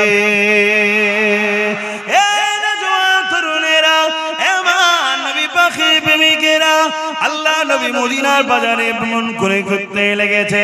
এক ইহুদি যুবক ছেলে আমার নবী পাককে দূর থেকে দেখতে লেগেছে। আল্লাহ নবী চাল চলন কথাবার্তা দেখে ওই যুবক ছেলেটা আমার নবী পাকের দিবানা হয়ে গেছে। এবং সেই ছেলেটা গিয়ে এসে আল্লাহ নবীকে বলতে লাগলেন, ইয়া রাসূলুল্লাহ, হাবিবাল্লাহ, আমি আপনার খেদমতে থাকতে চাই, আপনি কি আমাকে আপনার খেদমতে থাকার পারমিশন দেবেন? কিন্তু শর্ত একটা, আমার বাপ হলো ইহুদি ধর্মের বড় আলেম, আলেম মানে জাননেওয়ালা, পণ্ডিত মানুষ, তার ছেলে আমি কিন্তু ইসলাম কবুল করতে পারবো না, আমি ইহুদি হালেই থাকবো। আল্লাহর নবী মুচকে এসে বললেন, ঠিক আছে, ইজাজত দিলাম। নবী পাকের সঙ্গে থাকে, যেখানে যাই যায়, উঠা বসা করতে করতে 7 বছর কেটে গেছে। ক বছর? 7 বছর। একদিন আল্লাহর নবী বেরিয়েছে, আর বাচ্চাটাকে দেখতে পাচ্ছে, সেই যুবকটা আর আসেন, ছেলেটা। আল্লাহর নবী সাহাবাকে জিজ্ঞেস, একদিন শুনে গায়েব হয়ে গেছে। সঙ্গে সঙ্গে নবী জিজ্ঞেস করেছে, পুরো পৃথিবীর কুল কায়নাতের এবং পুরো পৃথিবীর উম্মতকে বাঁচাতে নবী এসেছে, এত বড় দায়িত্ব। একদিন আসেনি। নবী বলছে, সেই ছেলেটা কোথায় গেল? সাহাবা হুজুর খবর দিলেন, হুজুর সে বড় বিমারে, অসুস্থতায় আসতে পারে না। আল্লাহ নবী সঙ্গে সঙ্গে যুবকটার বাড়িতে চলে গেল। তরুণেরা, কেউ যদি বিমারে পড়ে, বিশেষ করে আপনার প্রতিবেশী, সে যদি অমুসলিম হয়, তার সঙ্গে ভালো ব্যবহার দেখাও, তার খোঁজ খবর নাও, তার পাশে দাঁড়াও, তাকে সৎ পরামর্শ দাও। এটা আমার নবী পাকের সুন্নতের স্বভাব হবে। হে নওজোয়ান তরুণেরা, আল্লাহ নবী ইহুদি ছেলেটা গায়ে চলে গেল। ইয়ার পরে ইহুদি বাচ্চার মাথাটায় হাত দিল, যুবকটার মাথায় হাত দিল। দিবার সাথে সাথে নবী পাক হাতটাকে টেনে নিলেন। নিবার পরে বলতে লাগলেন, বাবা ছেলে, 7 বছর ধরে তুমি আমায় ভালোবেসে আমার সাথে ঘুরেছো, যেখানে আমি গেছি সফরে তুমি গেছো, কোনো দিনের জন্য আমার উঠা বসা চাল চলন কথাবার্তায় মানবতার বিরুদ্ধে, ইনসাফের বিরুদ্ধে, ইনসানিয়াতের বিরুদ্ধে কখনো দেখেছো? বা আমি তোমাকে কখনো কোনো জিনিস কি চাপিয়ে দিয়েছি তুমি দেখেছো? ছেলেটা বলছে না। আল্লাহ নবী বলছে, বাবা আজ একটা বড় তোমার কাছে কথা বলবো, তুমি আমাকে একটা শুধু কথা শোনো। তুমি আমায় ভালোবাসো যেমন আমি রাসূলও তোমায় ভালোবাসি, জোরে বলুন সুবহানাল্লাহ। কিন্তু আমার একটা কথা শোনো, শুধু একবার দিল থেকে মেনে নাও, লা ইলাহা ইল্লাল্লাহু মুহাম্মাদুর রাসূলুল্লাহ। ওই ছেলেটা লা ইলাহা ইল্লাল্লাহটা মানে মুহাম্মদ রাসূলুল্লাহটা মানতো না। ইহুদিরা তো মানে লা ইলাহা ইল্লাল্লাহ, কথা বুঝছেন তো নাকি? হ্যাঁ, মুহাম্মদ রাসূলুল্লাহটা মানতো না। তার বাপ মাথার গোড়ায় দাঁড়িয়ে আছে, মাও দাঁড়িয়ে আছে। বাবা তুমি একবার পড়ে নাও, আমি রাসূল জামিনদার হচ্ছি, তোমাকে আল্লাহ জান্নাত নিয়ে যাওয়া পর্যন্ত আমার দায়িত্ব। জোরে বলুন সুবহানাল্লাহ। আল্লাহ নবীর এই কথাটা শোনার সাথে সাথে ছেলেটা মায়ের দিকে বাপের দিকে দেখতে লেগেছে। বাপ সঙ্গে সঙ্গে বলতে লেগেছে, বাবা ছেলে 7 বছর ধরে জিনার সাথে ছিলি, তেনাকে কি এখনো চিনতে পারলি না? আমি এক মুহূর্তে চিনে ফেলেছি বাবা, আর দেরি করিস না বাবা, পড়ে নে লা ইলাহা ইল্লাল্লাহু মুহাম্মাদুর রাসূলুল্লাহ।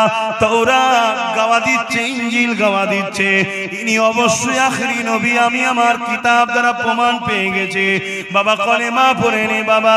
ছেলেটা যে কলেমা পড়লো, ইন্না লিল্লাহি ওয়া ইন্না ইলাইহি রাজিউন, ইন্তেকাল হয়ে গেল। সঙ্গে ইন্তেকাল হয়ে গেল।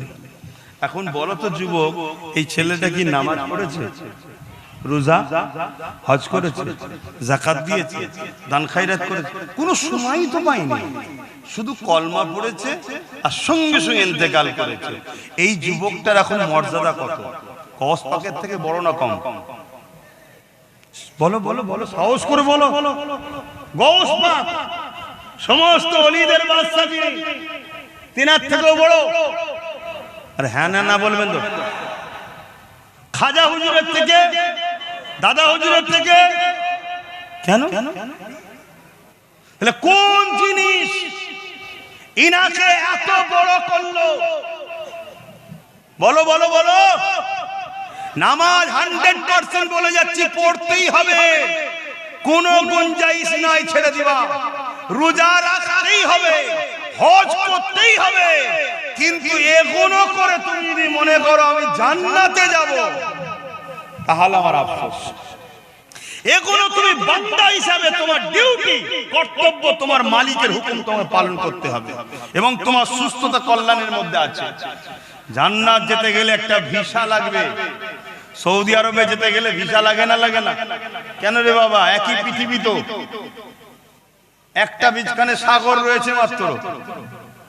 আমার টাকায় যাব প্লেন চেপে, আমি খাবো আমার পয়সা খরচ করে, তাও থাকতে দিবি না? না।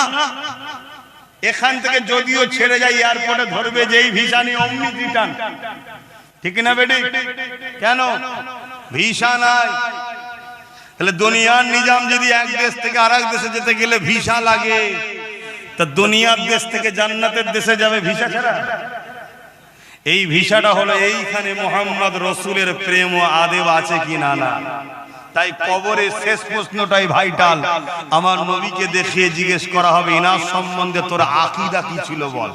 ইনি কে নয়, ইনার সম্বন্ধে তোর আকীদা কি ছিল বল। মিলাদ বানাতিস, আনন্দ করতিস, শুকরিয়া আদায় করতিস নবী পেয়ে, খানা করে গরিবকে খাওয়াতিস, এতিমদেরকে দান খায়রাত করতিস, আল্লাহর শুকরিয়া আদায় করে ইনার আলোচনার মজলিস বানাতিস, লাইটিং সুন্দর করে সাজাতিস। মাফ করবেন আমি যদি ভুল না বলি, আপনারা মন দিয়ে শুনবেন। আমার নবী আসার জন্যই তো পৃথিবীতে 1 লক্ষ মতান্তর 2,24,000 নবীকে আগে পাঠানো হয়েছে, জায়গা ঠিক করার জন্য। বোঝেন জায়গা? ভিআইপি লাস্টে আসে না প্রথমে আসে? বলবেন তো নাকি? দুনিয়ার যদি আমাদের তৈরি করা ভিআইপি, তার জন্য আগে সব এসে চেক হয়ে গেল, সবকিছু হয়ে গেল, কত এলান করা হয়, এই যিনি আসছে উনি এমন, যিনি আসছে উনি এই করেছে, যিনি আসছে উনি পীরজাদা, উনি বাবা আব্বাস সিদ্দিকী। আমার যদি এত কিছু প্রচার করা হয়, কত হ্যান্ডবিল, কত মাইকিং করেছে না করেন? কথা বলবেন তো নাকি? তো দোনো জাহানের সুলতান আসবে, লেভেল যেমন তেমন লেভেল ওলা লোকই তো প্রচার করবে। বাপ আদম থেকে ঈসা নবী পর্যন্ত সবাই প্রচার করছে, আসছে আসছে আসছে। আমার আল্লাহ পাক তারা দিয়ে, চাঁদ দিয়ে, সূর্য দিয়ে, গাছপালা দিয়ে পুরো পৃথিবীকে সাজিয়েছে মূলত মুহাম্মদ রাসূলের জন্যই। জোরে বলুন সুবহানাল্লাহ।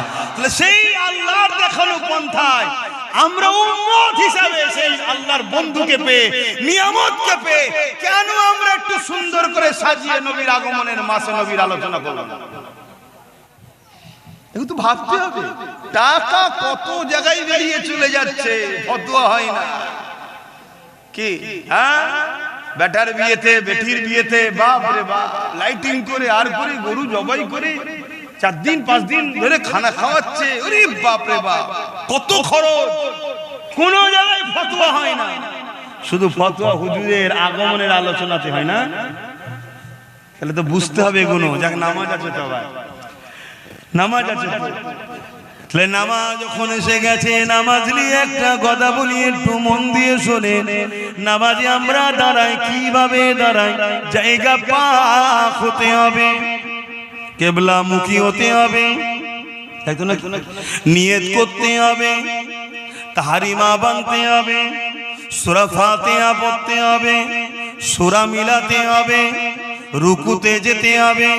সুবহান রাব্বিল আযীম, সুবহান রাব্বিল আযীম, সুবহান রাব্বিল আযীম সব থেকে কম 3 বার পড়তেই হবে। আবার সোজা হয়ে দাঁড়ালেন, আবার সিজদায় চলে গেলেন। সুবহান রাব্বিল আলা, সুবহান রাব্বিল আলা, সুবহান রাব্বিল আলা। আবার কিয়ামে দাঁড়িয়ে গেলেন, সূরা ফাতিহা পড়লেন, সূরা মিলালেন, আবার রুকুতে, আবার দাঁড়িয়ে আবার সিজদাতে সুবহান রাব্বিল আলা 3 বার পড়লেন। 2 রাকাত নামাজ হলে সালামে বসে গেলেন, 4 রাকাত হলে আবার উঠে দাঁড়াতে হবে। 2 রাকাতে যখন আপনি বসে গেছেন, এবারে আপনি নিয়ত করছেন, আল্লাহ রুকু আপনাকে দিলাম, সিজদা আপনাকে দিলাম, কিরাত আপনার জন্য পড়লাম, আল্লাহ সূরা মিলালাম আপনার জন্য, ব্যবসা কাজে ছিলাম ছেড়ে দিয়ে দাঁড়িয়ে নামাজ আপনার জন্য পড়লাম, আল্লাহ পাক খানা খাওয়া ছেড়ে দিয়ে নামাজ আপনার জন্যই পড়লাম। এই নামাজ শুধু আপনার জন্য। আল্লাহ বৈঠকে বসে আছেন, সালাম ফিরবে। এ যুবকেরা কবুল হবে কি হবে না জানি না, তাই তো নাকি? হ্যাঁ কি না, খিদে পেয়ে গেছে? আল্লাহ আওয়াজ দিয়ে দিলেন, বান্দারে, ওরে আমার বান্দিরে, তুই কি চাস? আমাকে যে রুকু দিলি, আমাকে যে সিজদা দিলি, আমার জন্য যে তাসবিহ পড়লি, আমি আল্লাহ তোর রুকুর মুখাপেক্ষী নয়, তোর সিজদার মুখাপেক্ষী আমি আল্লাহ নয়। আব্বা যদি সিজদা না দেয়, আব্বাসের কপাল ফাটবে, আল্লাহ মুখাপেক্ষী নয়। আমি যদি সেজদা দিই, আমার নসিব বড় যে আল্লাহ আমাকে সেজদা দেওয়ার তৌফিক দিয়েছে, তাই তো নাকি গো? তো তুই কি চাস কবুল হোক? অবশ্যই আল্লাহ চায় নামাজটা কবুল করে নেন, রুকু সিজদা কবুল করে নেন। আল্লাহ পাক জানিয়ে দিলেন, সালাম ফিরবার আগে আমার বন্ধুকে সালাম দিয়ে দে। পর আসসালামু আলাইকা আইয়ুহান নবী। আচ্ছা না না, আত্তাহিয়াতু লিল্লাহি ওয়াস সালাওয়াতু তাইয়্যিবাতু আসসালামু আলাইনা, আত্তাহিয়াতু লিল্লাহি ওয়াস সালাওয়াতু তাইয়্যিবাতু আসসালামু আলাইকা আইয়ুহান নবী। আচ্ছা না না, বলবেন থাকি না। ও আল্লাহ, নামাজ তো আপনার জন্য, এখানে গায়ের কে কেন আনছেন? কে? নামাজ তো শুধু আপনার জন্য, আপনার জন্য সিজদা, আপনার জন্য তাসবিহ, আপনার জন্য। বুঝছো তো নাকি যুবকরা? কি গো, বুঝছো তো? এখানে গায়ের অন্যজনকে কেন নিয়ে আসলেন? নামাজ শুধু আপনার জন্য। আপনি তো বলেছেন লোক দেখানো হলে চলবে না, শুধু আপনার জন্য। তাহলে এখানে মুহাম্মদ রাসূলকে কেন সালামটা দিতে বলছেন? এ আমার বান্দা বান্দিরে, মুহাম্মদ রাসূল যদি আমার গায়ের হতো, পর হতো, তাহলে সালাম দিতে বলতাম না। সালাম দিয়ে তোকে বুঝিয়ে দিলাম, মুহাম্মদ রাসূল আমার পর নয়, আপন। আর এই সালামের সাদকাতে আমি আল্লাহ তোর নামাজটা কবুল করে নেব। নামাজ পড়ার আগে নবী চিনা দরকার আছে না নাই? কি গো, একটু বলবেন তো? আচ্ছা, নবীকে তো সালাম দেয়া হলো, আল্লাহ বলছেন আমার নবীকে সালাম দিলি নামাজ কবুলের জন্য। এবার আমার বন্ধু তো খুশি হবে, তার হাল ছাড়া নয়। তারপর আরেকটু আগে যে বল, আল্লাহুম্মা সাল্লি আলা মুহাম্মাদ, তারপরে বলে ওয়া আলা আলি মুহাম্মাদ, অর্থাৎ আলে মুহাম্মাদের উপর দরুদ সালাম পড়। জোরে বলুন সুবহানাল্লাহ। নবী আর নবীর আহালদের মর্যাদা বুঝতে পারছেন, কিন্তু সময় নেই আর। আল্লাহ তৌফিক দেন, কখনো হবে। আসুন একটু সেই নবীকে সালাম দেব। হে নবী সালাম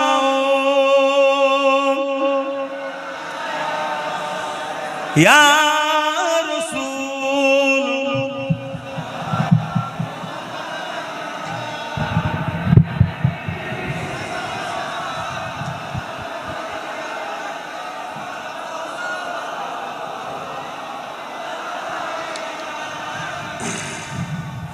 হুজুরের মিলাদের মাস, সালাম বেশি বেশি করে, দরুদ বেশি বেশি করে পড়বেন। সারা বছরই তো দিতে হবে, পড়তে হবে, এই মাসে আরো বেশি করে পড়বেন।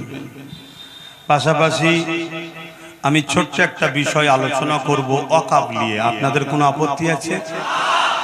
কেন হুজুরের মিলাদের মাস বলে অন্যদিকে বেশি গেলাম না। অন্যদিকে যাওয়া বলতো শরীয়তের বাইরে যেতাম না, শরীয়তের মধ্যেই থাকতাম। কেন এই মেম্বারটা আমার বাপের নয়, এই মেম্বার আমার দাদুরও নয়, এই মেম্বার হলো নবী পাক সাল্লাল্লাহু আলাইহি ওয়াসাল্লামের। এখানে যদি উঠে শরীয়ত বিরোধী পাকামো করি, উল্টো পাল্টা বকি, কিয়ামতের দিন হুজুর আমায় ধরবে। আল্লাহ এইটুকু এলেম দিয়েছে, আলহামদুলিল্লাহ। তাই আপনাদের বুঝতে অসুবিধা হয় আলাদা কথা, কিন্তু যেখানে যেটাই বলেছি দ্বীনের স্বার্থে বলেছি, হুজুরের জন্যই বলেছি। তা সালাম দিয়ে বসিয়ে সংক্ষেপে একটু ওয়াকফ দু কথা শুধু জিজ্ঞেস করব, কথা বলবো। আপনারা শুনতে ইচ্ছুক তো নাকি? আসেন একটু সকলে সালাম দিয়ে দিই। সকলে বলি ইয়া নবী সালাম,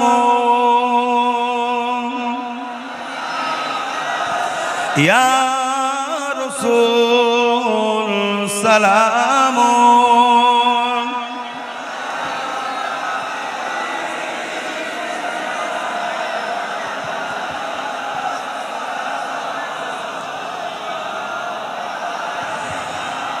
ইয়া নবী নাম ও পিয়ারা,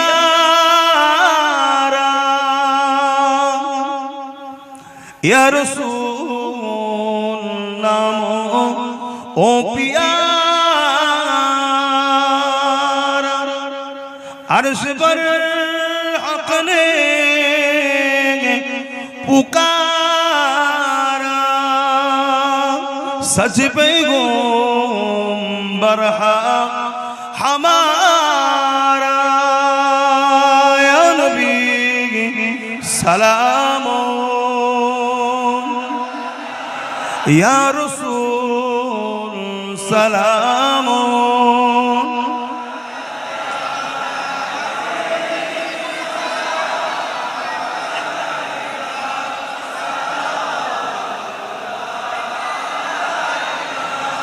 या नबी मदीना होते सब কিছুই পারে ইন্দেখিতে, মোদের লাশ কবরে এ রাখিলে লইবেন আপন করে, সালাম, ইয়া রাসূল সালাম, ইয়া হাবিব সালাম, সালাওয়াতুল্লাহ। সকলে বসুন, একটু দোয়া করব। সকলে বসুন। বালাগাল উলা বিকামালি। আচ্ছা আচ্ছা,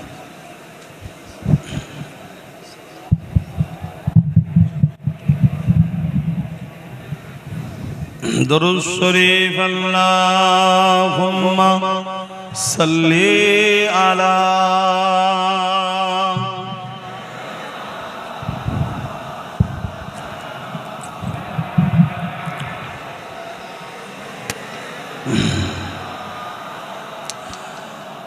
আলহামদুলিল্লাহ। আমি আপনাদের উপরে খুশি হয়েছি, দোয়া করি আল্লাহ আপনাদেরকে কিয়ামতের দিন হুজুরের শাফাআত নসিব করে, জান্নাত নসিব করে। বোন আমিন। যতগুলো যুবক এবং ভাই, বাপ, মা, বোনেরা সবাই আপনারা হুজুরের মিলাদ মাহফিল বানালেন এবং সেখানে এসে হুজুরের মিলাদের সম্মান মর্যাদাকে রক্ষা করলেন। এটা আল্লাহ আপনাদের উপরে খুশি হয়ে যাক। বলুন আমিন। নিঃশ্বাসের কোনো বিশ্বাস নাই, তাই তো নাকি? দুনিয়ায় আমরা ঘর বাড়ি সব তৈরি করি না, কি জন্য? একটু আরামে থাকবো। ব্যবসা বাণিজ্য কারবার রান্না বান্না করি, একটু খাবো আরামে ভালো তন্দ, তাই তো নাকি? তা কবরে আরামের জন্য, আখেরাতের আরামের জন্য একটু ভাবা দরকার আছে না? না, আমি একটা ছোট্ট ভালো কাজ আপনাদেরকে সুযোগ দিচ্ছি আখেরাতের জন্য, নেবেন না? নেবেন না? প্রত্যেকে পকেটে হাত দেবেন। ছেলেরা যাচ্ছে, আল্লাহর ঘর মসজিদের জন্য দেন। মসজিদের জন্য দিলে এটা আখেরাতে জমা হবে এবং দুনিয়াতেও 70 গুণ আল্লাহ বরকত দেবে, আখেরাতেও দেবে। কথা বুঝে আসছে? দেন, কেউ ফিরিয়ে দেবেন না। হ্যাঁ, আর একটা কথা, বুড়ামারিতে আমি একটা মাদ্রাসা করছি, জানেন তো নাকি? মুজাদ্দিদিয়া পীর আবু বকর সিদ্দিকিয়া মাদ্রাসা। ওই মাদ্রাসার বাৎসরিক জলসা পয়লা আশ্বিন, সামনে পয়লা আশ্বিন আপনাদের সকলকে জলসা কমিটি দাওয়াত দিচ্ছে সন্ধ্যে 6টার সময়, মানে ও আচ্ছা 3টে থেকে, মানে আসর থেকে, জোহর থেকে শুরু হবে। আচ্ছা আচ্ছা, বাদ জোহর থেকে শুরু হবে। আপনাদের সকলকে জলসা কমিটি দাওয়াত দিল। দরুদ শরীফ আল্লাহুম্মা সাল্লি আলা। দেন, ছেলেরা যাচ্ছে, দেবেন, ফিরিয়ে দেবেন। আল্লাহুম্মা সাল্লি আলা সাইয়্যিদিনা। কি জন্য মসজিদে? আমার একটা ভাই মিনহাজ, তার একটা বাচ্চা একটু অসুস্থ আছে। আল্লাহ যাকে ভালোবাসে বিমারও দেয় পরীক্ষার জন্য, আল্লাহ যেন শেফা দেয়। মসজিদে নগদ 2000 টাকা দিল। আপনারা দোয়া করবেন না? বলুন আল্লাহুম্মা আমিন। এ চাঁদ রবিউল আউয়াল কা चमकाता है चमकाएगा। যন্ত্রণা শেষ আছে? এই টুপি নিয়ে কেন বসে তুলছিস? তুই জানিস টুপিটা নবীর সুন্নাত? দাদা হুজুরে ওসিয়তনামা পড়বে, টুপি যদি পরে নে সে নেকি পাবে, কিন্তু টুপি নিয়ে কেউ তুচ্ছ তাচ্ছিল্য করলে কাফের হয়ে যাবে, কেন? নবীর সুন্নাত। বুঝতে পারছেন? খবরদার, টুপি পয়সা তোলার জিনিস নয়। এ চাঁদ রবিউল আউয়াল কা চমকাতা है चमकाएगा। ए चाँद रबीउल अव्वल का चमकाता है चमकाएगा। ईमान अकीदत का जलवा दिखलाता है दिखलाएगा।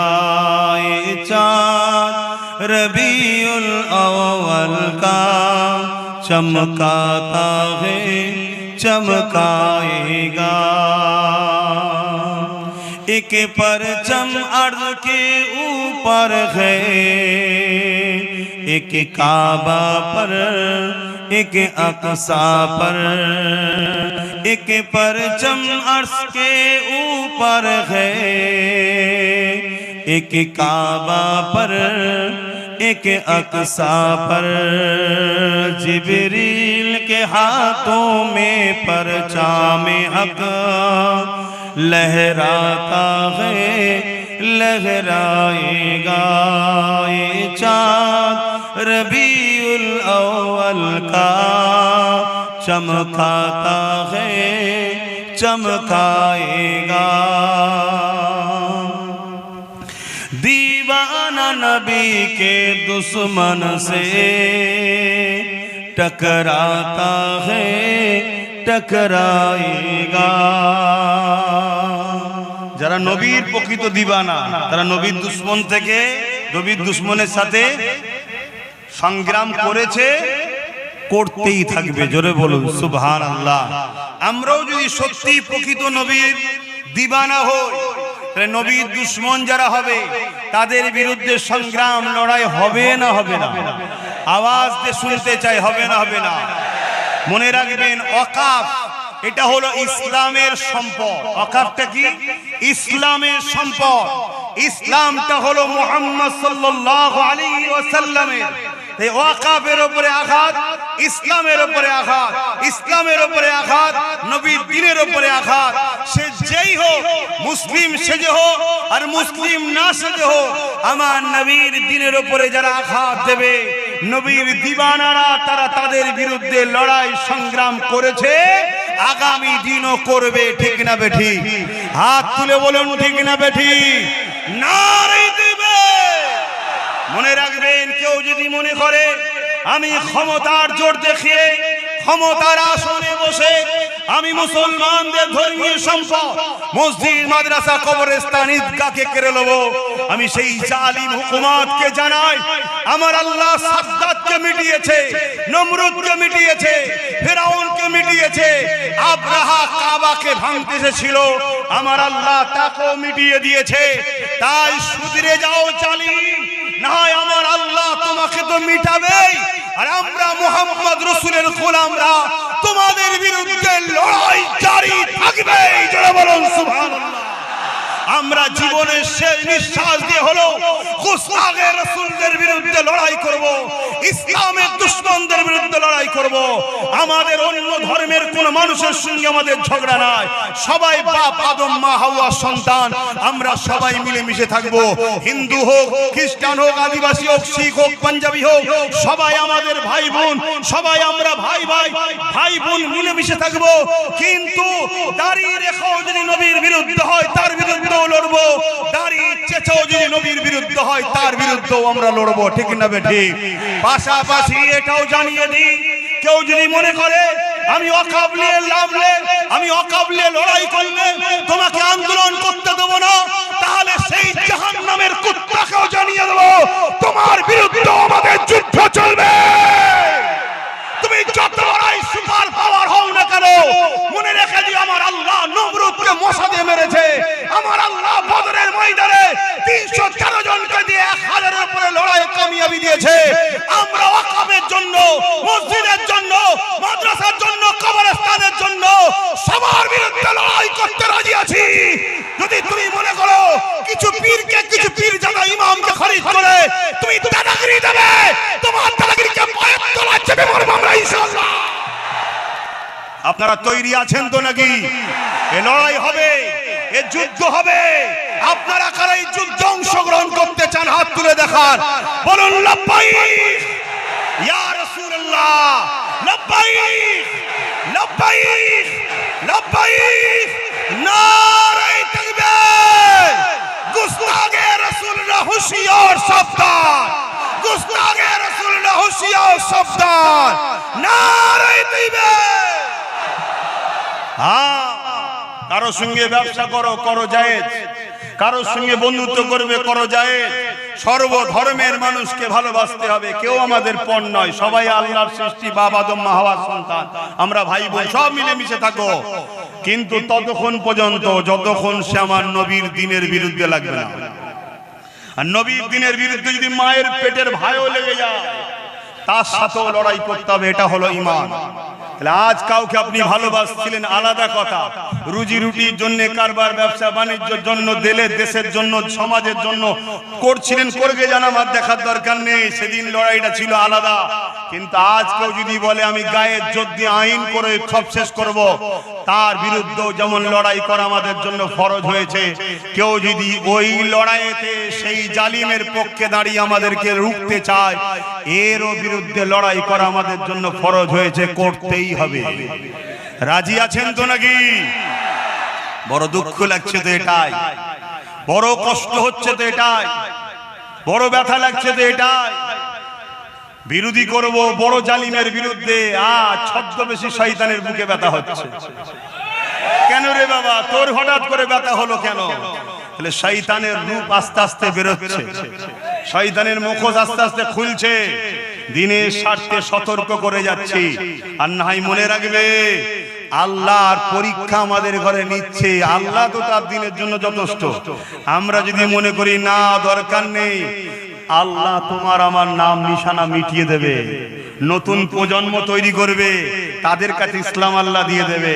যেমন ইউরোপ দুনিয়া বলছে আগামী 40-45-এর মধ্যে আমেরিকা সহ ইউরোপ দুনিয়ায় সংখ্যা গুরু হবে ইসলাম মুসলমান। জোরে বলুন সুবহানাল্লাহ। দেখছেন না নতুন প্রজন্ম আল্লাহ করছে, তুমি আমি মুসলমান সেজে 40%, 30%, 20% যাই হোক না কেন ইসলামের দুশ্মনের গদিকে শক্ত করব, আল্লাহ মিটিয়ে দেবে, মিটিয়ে দিয়ে নতুন প্রজন্ম তৈরি করে নেবে। অতএব আল্লাহ যে পরীক্ষা নিচ্ছে ওই পরীক্ষায় শক্ত হয়ে দাঁড়াও, শক্ত হয়ে দাঁড়াও। আরেকটা শেষ কথা, একটা হাদিস বলে যাচ্ছি। আল্লাহ নবী বললেন অন্যায় দেখলে হাত দিয়ে রোখো। অন্যায় দেখলে, আমার আব্বাদের অসুবিধা হচ্ছে নাকি যে কোথায় যাব বা কোথায় যাব? কোথায় যাবেন? জান্নাতে যাবেন, যাবেন না জান্নাতে? ইগো আব্বারা বলবেন তো জান্নাত যাবেন না? জান্নাত যেতে গেলে তার ইসলামের দুশ্মনের সঙ্গে গলায় গলায় মিললে হয় না, বুকের খাঁচায় লাথি মারতে হয়, তবে তো জান্নাত যাবে। খুব ভালো করে শোনেন, স্পষ্ট কথা বলছি, মাইকে মুখ দিয়ে কথা বলছি। কার ভালো লাগবে না লাগবে আমার দেখার দরকার নেই, আমি আল্লাহ ও রাসূলের জন্য বলছি। অনেক হয়েছে নাটক, অনেক হয়েছে খেলা, আমার দিন মিটে যাচ্ছে, এখনো তুমি তোমার ঘুম ভাঙে না? আমার দিনকে যারা মিটাচ্ছে তুমি তার পিছনে এখনো খুঁজছো? তুমি মুসলমান, তুমি মুসলিম, সূরাতে মুনাফিক। তুমি সেজে থাকতে পারো পীর, সেজে থাকতে পারো পীরজাদা, সেজে থাকতে পারো ইমাম, বক্তা, মুলি সাহেব, তোমার এখনো জাগার সময় হয় নাই। সবাই যদি তোমরা জেগে যাও তাহলে অবশ্যই এক্ষুনি আল্লাহর পক্ষ থেকে সাহায্য আসবে, তোমরাই বিজয় লাভ করবে। ইতিহাস এটাই বলছে, বিজয় তো তোমরাই লাভ করেছো, আগামীতেও করবে ইনশাআল্লাহ। তো ভাইরা আমার, আল্লাহ নবী বলেন অন্যায় দেখলে হাত দিয়ে রোখো। হাত দিয়ে যদি রুখতে না পারো মুখ দিয়ে প্রতিবাদ করো, যদি মুখে না পারো অন্তর থেকে ঘৃণা করো। শুনছেন তো ভাই? আপনারা জেনে শুনে আমার ওয়াজ শুনতে এসছেন তো নাকি? আমি কেমন ওয়াজ করে জানেন না? জেনে শুনেই যখন এসছি তাহলে রাগ হওয়ার তো কিছু নেই। যারা 2 নম্বর তারা আসবে না, স্বাভাবিক। তো তুমি তো জেনে শুনে এসেছো, তুমি নিয়ে এসছো হুজুরের গোলামকে, আর তুমি কি ভাবছো নাকি তোমার বেঈমানে তার তেল দেবো আমি? অত সহজ নয়। আলহামদুলিল্লাহ, আল্লাহ শুকর করে বলছি, রাস্তার পাশে পড়ে থাকা ওই মুচিটা যদি আমার নবীকে ভালোবাসে, ওর জুতো মাথাইলে ঘুরবো, তোমার বেঈমান নেতাকে পায়ের তলায় রাখি আমি। কেন? তোমার বেঈমান নেতা আমার নবী দিনের দুশমন। আমাদের কাছে আগে দিন, তারপরে দুনিয়াদারি প্রয়োজন আছে, কারবার, ব্যবসা বাণিজ্য, সংসার, আত্মীয় স্বজন সব হবে। আমরা নবীর জন্য বাপ মা ছাড়তে রাজি আছি, কিন্তু বাপ মার জন্য নবী ছাড়তে রাজি না। আমরা সেই ধরনের মানুষ, আমরা আমার খানদানের বংশের নসবনামা দেখুন ইতিহাস। তবে হ্যাঁ, আস্তে আস্তে আন্ডা কিছু ঘোলা হয়ে যাচ্ছে। দোয়া করি আল্লাহ তাদের হিদায়াত দিক। হিদায়াত যদি না থাকে আল্লাহ তুলে লিখ, বলুন আল্লাহুম্মা আমিন।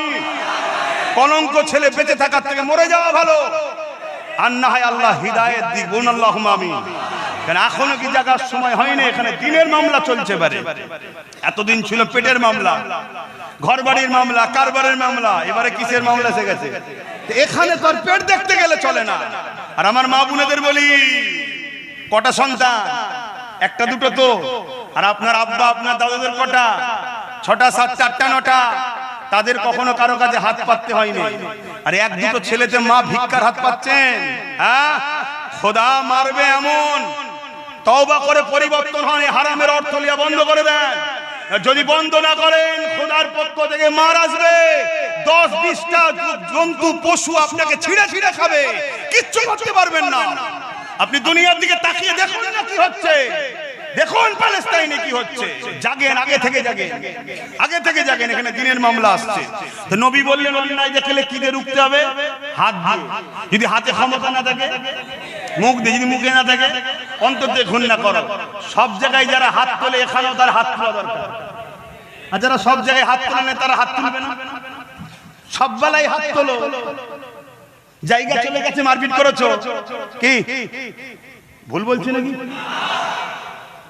সামান্য 2000-3000 টাকার জন্য মাথা ফেটিয়ে দিয়েছো, করেছো না করেন? বাক্স চুরি করলে ছুটছো, করেছো না করেন? সব জায়গায় মারপিট করেছো, এখানেও তোমায় হাত তুলতে হবে। এটা তোমার পরীক্ষা শুরু হয়েছে ভাই। আর যারা ওই জায়গায় হাত তোলে না তাদের জন্য দ্বিতীয় পন্থা কি? মুখ দিয়ে প্রতিবাদ করো। আমি আব্বাস সিদ্দিকী সব জায়গায় প্রতিবাদ করি, আর মসজিদের বেলায় চুপ। তাহলে জানতে হবে মুনাফিক দারদার। যেসব আলেম উলামারা অন্য ব্যাপারে মুখ খোলে না, চুপচাপ থাকে, ফটোর সামনে আসে না, অনেক কখনো মুখ খোলে না, ফটোর সামনে আসে না, এই সেসব হুজুরকে আমি সম্মানের সাথে বলছি, তাদের জন্য এখানে আসার প্রয়োজন নাই। ঠিক না বেঠিক? কিন্তু কিছু বিষয় হলে মিডিয়া নিয়ে আসো, বক বক বক বক করে বকে দিলে কি অনেক বকে না? তো এই বেলায় চুপ কেন? এখানেও তোমায় মুখ খুলতে হবে। 3 নম্বর চলে আসেন চুপ থাকা। তো সব জায়গায় যারা চুপ ছিল এখনো চুপ থাকবে, কিন্তু অন্তর থেকে ঘৃণা করতে হবে। যেমন অন্য অন্তর থেকে ঘৃণা করো অন্য অন্যায়ের বিষয়, বুঝতে পারছি তো নাকি? যদি এই 3টের মধ্যে কোনোটা না থাকে, রাসূল বলছে তার মধ্যে ঈমান নাই। কে বলছে? তাহলে ওয়াকাফ ইসলামের পার্ট না পার্ট নয়? তাহলে ওয়াকাফকে কেউ আইন দিয়ে মিটিয়ে দিতে চাইবে, সে নাই করছে না অন্যায় করছে, তাহলে তার বিরুদ্ধে হাত দিয়ে লড়তে হবে। যদি হাতে ক্ষমতা না থাকে মুখ দিয়ে প্রতিবাদ করতে হবে।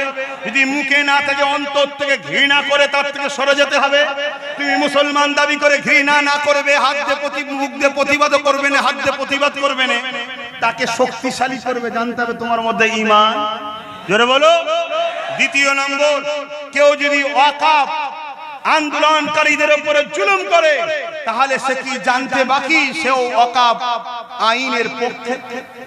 কথা মাথায় ঢুকছে না? ঢোকে না? তাহলে ন্যায় করছে না অন্যায় করছে, তাহলে এর বিরুদ্ধে মুখ হাত দিয়ে লড়তে হবে। যদি হাতে ক্ষমতা না থাকে মুখ দিয়ে প্রতিবাদ করতে হবে।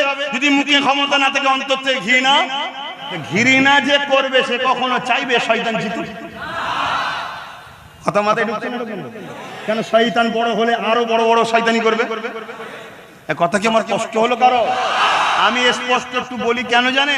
যাতে 2 নম্বর গুলো পালিয়ে যায়। ধান দেখবেন জমিন থেকে কেটে কষ্ট করে নিয়ে আসার পর একটা হাওয়া দেয়। কেন হাওয়া দেয়? এই জন্য আমি হাওয়া দিই, যাতে করে অরিজিনাল থাক। কেন? ইসলামের ইতিহাসে বলছে মুসলমান যতবার ঠকেছে বা কষ্ট পেয়েছে একটাই কারণে, মুসলমানদের মধ্যে থাকা গাদ্দারদের জন্য। আর যখন এই গাদ্দারকে মুসলমান আগে সাইজ করে দিয়েছে, একেবারেই সাইজ করে দিয়েছে, গাদ্দার ফিনিশ, আর কখনো মুসলমানের সঙ্গে কেউ লড়াই করে পারে না। তা আজকে আমাদের এই গোলামির শিকল যে গলায় দিয়েছি আমাদের গাদ্দারদের জন্য। দেখেন না, আমাদের কওমের কিছু গাদ্দার সব মাথায় বসে আছে না? নাই, এইগুলোর জন্য। এরা কোটি কোটি টাকা খরচ করে আমাদেরকে মারবে বলে, এরা কোটি কোটি টাকা দিয়ে গুন্ডা পোষে আমাদেরকে মারবে বলে, এরা কোটি কোটি টাকা খরচ করে আমাদেরকে কেস করবে বলে, এরা সব জায়গাতে খরচ করে হচ্ছে বলে আমরা নাকি মুসলমান। এরা কখনো কোটি টাকা খরচ করে সুপ্রিম কোর্টে কেস করেছে ওয়াকাফকে বাঁচাবে বলে? যতগুলো এরকম গাদ্দার মুনাফিক মুসলমান আগামী দিন তোমাদের কাছে আসবে, অমুসলিমের বিষয়ে পরে বলছি, আগেই মুনাফিক মুসলমান গাদ্দার গুলোর বিচার আগে তোমাদের করতে হবে। এদের ভরসাটাকে বন্ধ করো। এদেরকে নিয়ে যদি তোমরা ভরসা করে চলো, তোমাদের ক্ষতি আগামী দিন আরো বেশি হবে। এরা তোমাদের পিছনে 1 কোটি খরচ করবে, 10 কোটি খরচ করবে, করে তোমাদেরকে কিনে নেবে, লিবার পরে 100 কোটি বিক্রি করে তোমাদেরকে হত্যা করাবে। এরা যতবার আমরা ঠকেছি আমার কওমের গাদ্দার গুলোর জন্য বেশি ক্ষতি হয়েছে। এজন্য একটু কড়া কথা বললাম, কষ্ট হলো কারো? আমি কি আমার জায়গা থেকে সরে গেছি? তা আমি দোয়া চাইবো আপনাদের জন্য। এখন চাইবো তো নাকি? তাহলে আমার জন্য চাইবেন না? আমার জন্য 2টো দোয়া। নিজের জন্য চাইবেন, আল্লাহ যেন আমাকে ঈমানের সঙ্গে মরণ দেয় এবং নলেজ সিটি যেন কবুল করে। বললেন না আমি? আর আল্লাহ নবী বললেন, যে তার ভাইয়ের ভালো চাই না, যে তার ভাইয়ের ভালো বসে খুদি হবে। ও ইমাম সাহেব তো রেডি হতে হবে না? আরে ভালোবাসি বলে টানাটানি করিস না, কে কাকে টানে? তাহলে আমার জন্য দোয়া করলেন। আল্লাহ নবী বললেন, যে তার ভাইয়ের ভালো চাই না সে জান্নাতের খুশবু পাবে না। তাহলে আমি আমার জন্য চেয়ে যাবো, আর আমার ভাইটার জন্য চাইবো না? আমার ছোট ভাই নওশাদটার জন্য দোয়া চাইবে। ওর উপরে জালিমদের খুব রাগ, ওর উপরে চোর ডাকাত খুনি সন্ত্রাসগুলোর খুব রাগ, ওকে ঘন ঘন ধরছে আর বন্দি করছে, দেখছেন না? তবে আল্লাহর শান, আল্লাহ কি কোন হিকমতে আল্লাহ মানুষকে বড় করে আল্লাহই তো জানে। ইউসুফ আলাইহিস সালামকে আল্লাহ জেলে দিয়েছিল, আবার মিশরের রাজাও করে দিয়েছিল, জানেন তো নাকি?